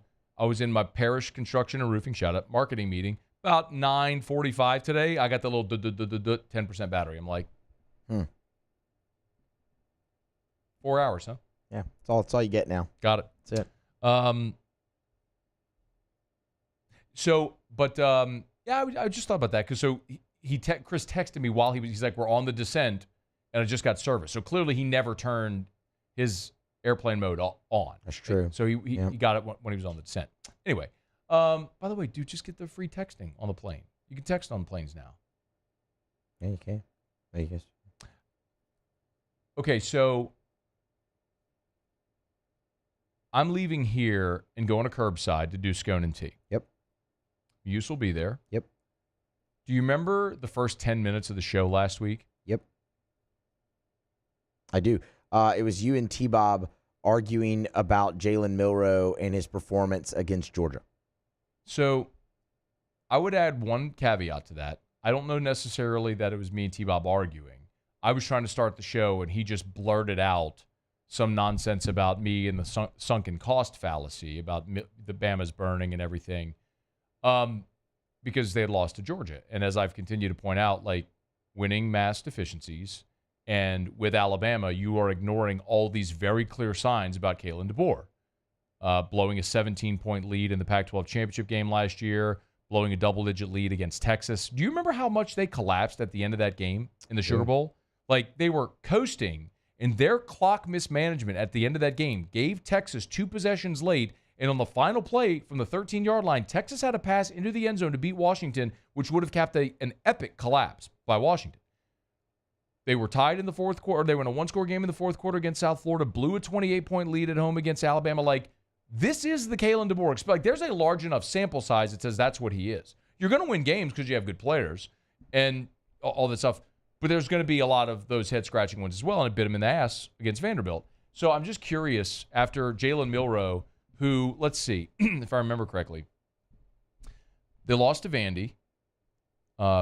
He had no pocket awareness, got hit and fumbled at midfield, which led to a touchdown. Threw a pick six as well in the ball game. So that's 2 touchdowns accounted for by Vanderbilt directly related to Jalen Milroe in a game that was a 5-point game. We still good with Jalen Milroe as a great. And by the way, again, Milroe was 2 deep balls in this game that were poorly underthrown. The 58-yarder to Ryan Williams, where he both of them literally had to stop and come back to the football. And then the other one to Jeremy Bernard, the Washington transfer, had to stop, come back, and jump for the football. That was 110 of his 310 yards. Poorly thrown balls where his receivers made plays. Listen, Jalen Milroe, say it again, he's a dynamic athlete. A lot of games he plays, he's going to be the best athlete on the field. And his ability to run, by the way, 5 carries for, let's see. I think he had 10 yards rushing in the game against Vandy. He was 7 for 10. 7 rushes for 10 yards against Vandy. He's going to beat a lot of teams with his feet. His really athletic wide receivers are going to make a lot of plays on poorly thrown balls because he's not a very good passer of the football. And I am just kind of thinking, like, what should I do, Muse? Like, should I just... Should I be passive aggressive with it? Should I not bring it up? Should I go ham on him? I mean, he out the gate was all, if I've done my job correctly, if you look up the sunken cost fallacy, there's a picture of Matt Moscona. Like, that's how he started the show last week. Yeah. My guy loves himself a sunken cost fallacy. He was talking about it again today. He says that all the time. He loves it, man. He says it all the time. He loves it so much. Yeah, I mean, I think you absolutely have to bring it up. And he says correlation and causation all the time. And they don't mean the same thing. No, the saying is correlation does not always mean or equal causation. Yeah. Okay. Yeah. I mean, anyway. I'm saying those are 2 things he says all the time. The sunken cost fallacy and the correlation causation. We're talking about T-Bob for those who don't know. Yeah. Anyway, I was going to say, I mean, you absolutely have to bring it up. If I were you, I would just kind of like, you lead the show, unfortunately, but like the best thing to be is like just to bring it right out of the chute, kind of like he did last week. But I was trying to start the show last I know. And he interrupted with that. I wasn't going to talk about that. We were going to get there eventually. But that's what I mean. Like, it'd be good if like you could set it up that way somehow where you're able to like interrupt him. Maybe just save it for a point in the show where he's making a point and then just, you could do that. But I think it absolutely has to be brought up. Oh, of course it's going to be brought up. Yeah, I mean that. It's just to what degree do I do it? I just can't wait for them to keep losing. Like, they're going to lose to Tennessee in a couple weeks. And I think they're going to lose in Baton Rouge as well. Ooh. So, it's Kalen Miles. Like, he's going to lose. Kalen Miles. Yeah. Kalen Miles. Like, those people are in for an immense amount of frustration. Like, that's just take the logo off the helmet for a minute. Take the numerals off the helmet for a minute. And just think about what I just laid out for you. It ain't that hard to understand. Like, this is what he was at Washington. Won a lot of games. Very good coach. But there are liabilities. And by the way, there are liabilities with every coach because every coach isn't Nick Saban. So you are going from the greatest coach ever to a guy who has an awful lot of liabilities. And you know who else ain't Nick Saban? Kane Womack, their defensive coordinator. No, he's not. I don't know if I want to say this. Suffice to say, there were a lot of people in the coaching profession, high-ranking people in the coaching profession, that were flabbergasted at the complete and total lack of defensive adjustments by Alabama in that football game to Diego Pavia and Vanderbilt's offense. Just saying. All right, we're brought to you by Shaw Bills. Shaw Bills Tire and Auto Service. Hey, come to Scone and Tea. T-Bob and I will be over at Curbside here in just a little bit. We'll go live at 7 o'clock. You can watch us on the 104.5 ESPN YouTube or Facebook. Or come just join us, man. Weather's going to be gorgeous. Come have a burger and a beer. Hang out at Curbside. Bring the family. We're out there on the patio. It's all fenced in. Kids can rip and run, have a good time. They put the show on the speakers. So come hang out with us over at Curbside. All right, Shaw Bills Tire and Auto Service, ShawBillsTire.com, with locations all over South Louisiana. You know where to find them, from Morgan City up to Baton Rouge, to West Baton Rouge, to the Lafayette and Acadiana. If you need tires, you want to buy name brand tires at wholesale prices, you go to Shaw Bills. That's just where you go. You'll buy the best tires on the road at the cheapest price possible. Shaw Bills Tire and Auto Service. Voted by Modern Tire as the Dealer of the Year, Miss Beth Barron, that just came out because of their commitment to excellence and serving others. It's Shaw Bills Tire and Auto Service. ShawBillsTire.com. Shaw Bills. We keep you rolling. Okay, y'all. Final break, staring you right in the face. It's a Thursday AFR presented by Decision Critical, DecisionCriticalBR.com. We'll come back. We'll do Otter Locks. Baseball game is underway. I'm seeing for a score update. Guardians with an early 1-0 lead, bottom of the second, and we'll get Otters' take on Thursday Night Football as well. Got some college football tonight, so we'll see if the Otters got any plays. Stay with us. It's AFR. After further review. Keep mentioning that little chill in the air, y'all, especially when you wake up in the morning. When temps get into the upper 50s, low 60s, you know fall is here. Winter's around the bend, which means it's time to call River City's 1 Hour Air. Now, if you're like me, and if you're a member of the River City 1 Hour Air Maintenance Club, the membership club, they'll call you like they do me to say, Mr. Moscona, it's time to schedule your preseason heater safety check.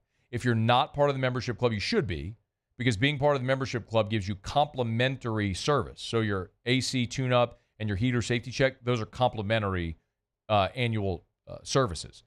But if you're not a member, mention the Moscona special. They'll save you $30 off the heater safety check, and this is something you have to do. Make sure your unit is safe and efficient for the coming cold weather. And also, it'll extend the life of your unit. It's like an oil change for your car. It's River City's 1 Hour Air. 752-0001. 752-0001, where they're always on time or you don't pay a dime.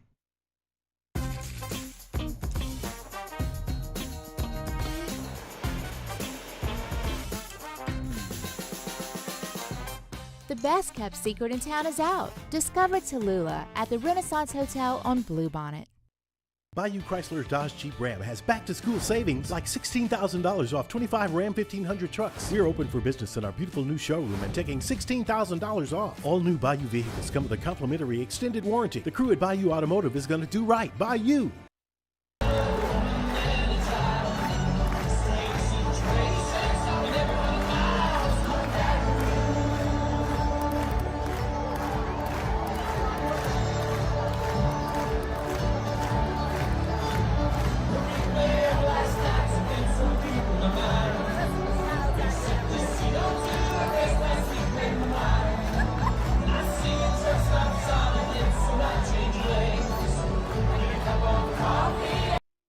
Dylan Cruz here to tell you about Six Rings Baseball and Softball Camp. If you live on the North Shore and play ball, go to Six Rings Camps with former LSU assistant coach Dan Canaveri. His knowledge is second to none, and your child will improve and have fun doing it. Camps were held at Coquille Park and Six Rings Academy in Covington with 4 sessions over the summer. Full day and morning only sessions are available from ages 7 to 13. Go to sixringsbaseball.com or call 985-206-9096. Learn the game to love the game. Breck teamed up to reimagine your parks, and you imagined big.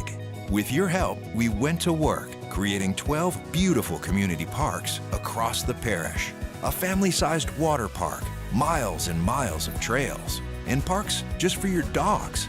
There are more places to splash, to explore, to run wild, and even soar. You imagined, we delivered. Gold.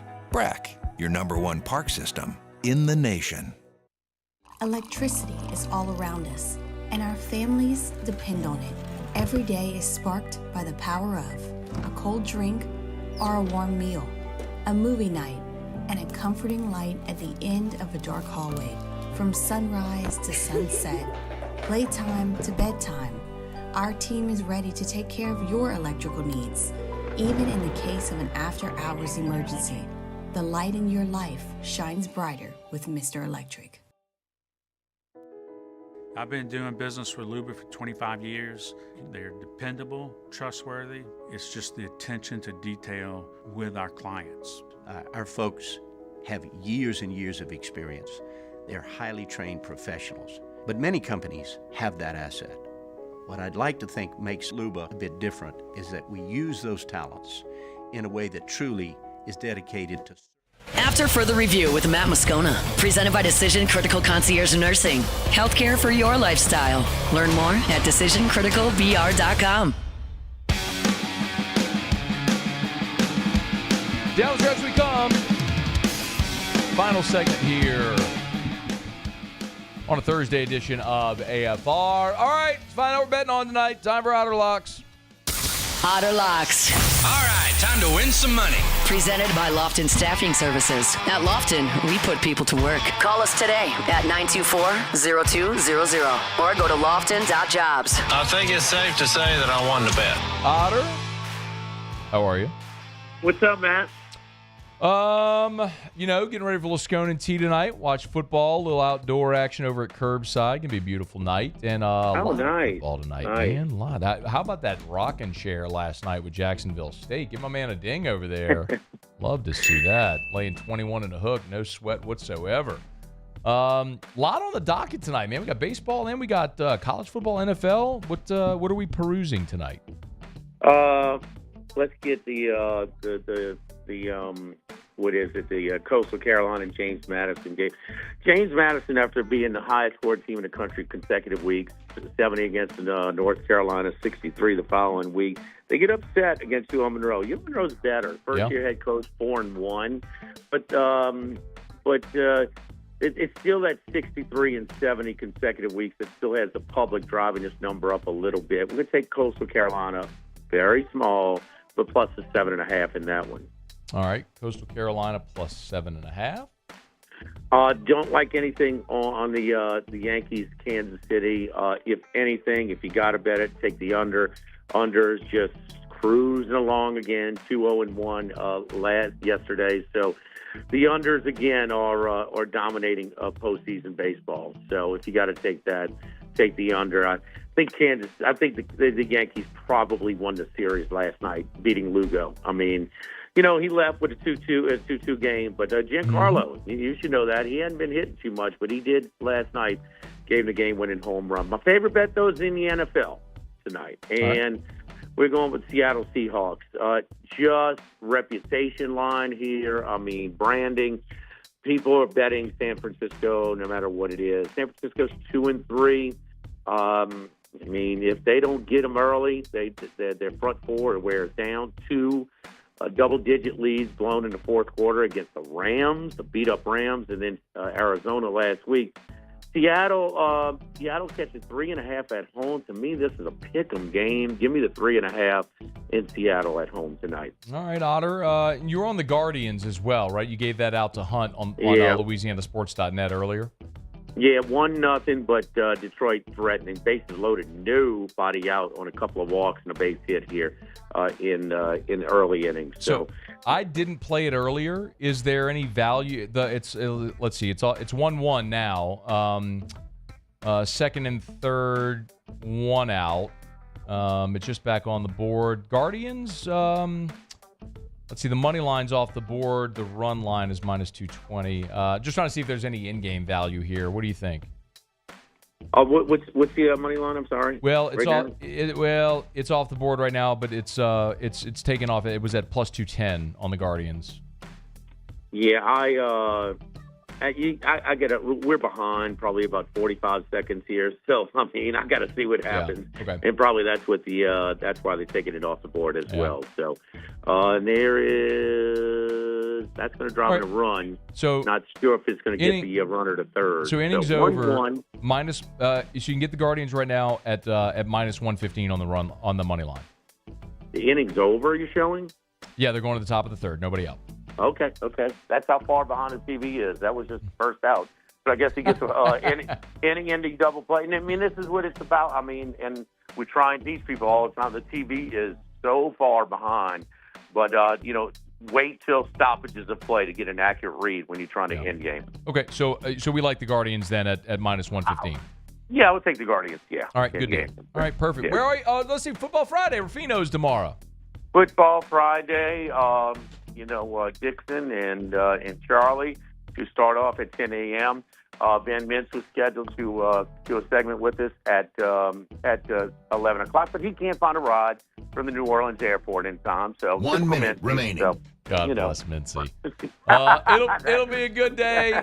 Enjoy it. Always great energy over at Rufino's on a Football Friday. We'll be listening. Thanks, Otter. We've been hot, man. We've been hot. We've been kicking it. Charlie and I both 4-1 last week, so lock on wood. We'll see if we can keep it going. We'll get the picks up at LouisianaSports.net as well. Thanks, Otter.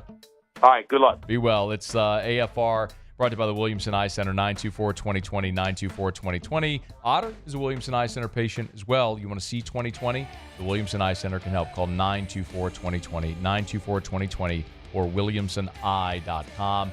Eye care, eyewear, eye surgery. Dr. Blake Williamson, he's just the best. The Williamson Eye Center, WilliamsonEye.com. All right, that's going to do it for us here. Been a really good show. Thursday's AFR is presented by Decision Critical Concierge Nursing, DecisionCriticalBR.com. If you miss anything, AFR on demand, podcast, or YouTube. Muse Pauly, thanks. See you tomorrow at 3. After further review. Brought to you by Parrish Construction and Roofing, ParrishBuilt.com. Do business with someone you know. That's me. That's Ryan Terrio, Richard Tilley. That's Joe Morales. That's Trent Davis. Their whole staff over at Parrish Construction and Roofing. And man, tell you what, one of the things we have our marketing meeting every week on Thursdays, and one of the things that we were really just hammering on today is how fantastic Matt Pearson is. He's our new commercial manager, our commercial roofing division manager. Matt spent 30 years in roofing all over the Southeast, from Florida now here with us at Parrish and points in between. And the guy just loves what he does too, man. There's nothing as far as a commercial roof that he hasn't seen. It's funny, we're all on a group text, and Matt will send us a text at 7 a.m. on a Saturday. He's on a roof. Just, man, I love this stuff. Y'all are sleeping, getting ready for college football. I'm out here working, but he loves it, man. So if it's new construction or you need a repair, we'd love to help you out. Parrish Construction and Roofing. Go to ParrishBuilt.com, ParrishBuilt.com.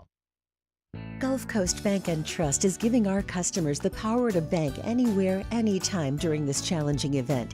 And we're right there with you. Our mobile banking app is a smart way to manage your money and time. Gulf Coast Bank and Trust, the bank that cares about you. There it is, the extra mile, on the border of expected and extraordinary, for those willing to go further, like vans customized for work or play, with safety and tech to keep you connected. Supported by a 5-star sales, service, and finance team, and backed by the 1-star you know. So go the extra mile. It's never crowded, because so few have what it takes to go there. Mercedes-Benz Vans.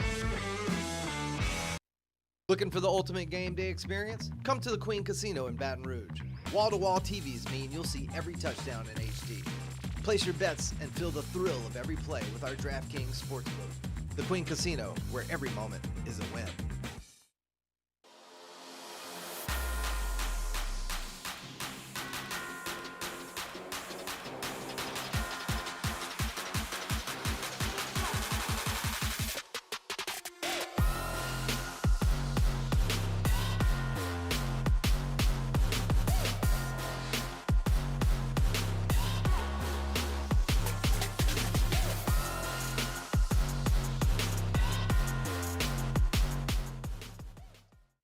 Hey, it's Matt Moscona.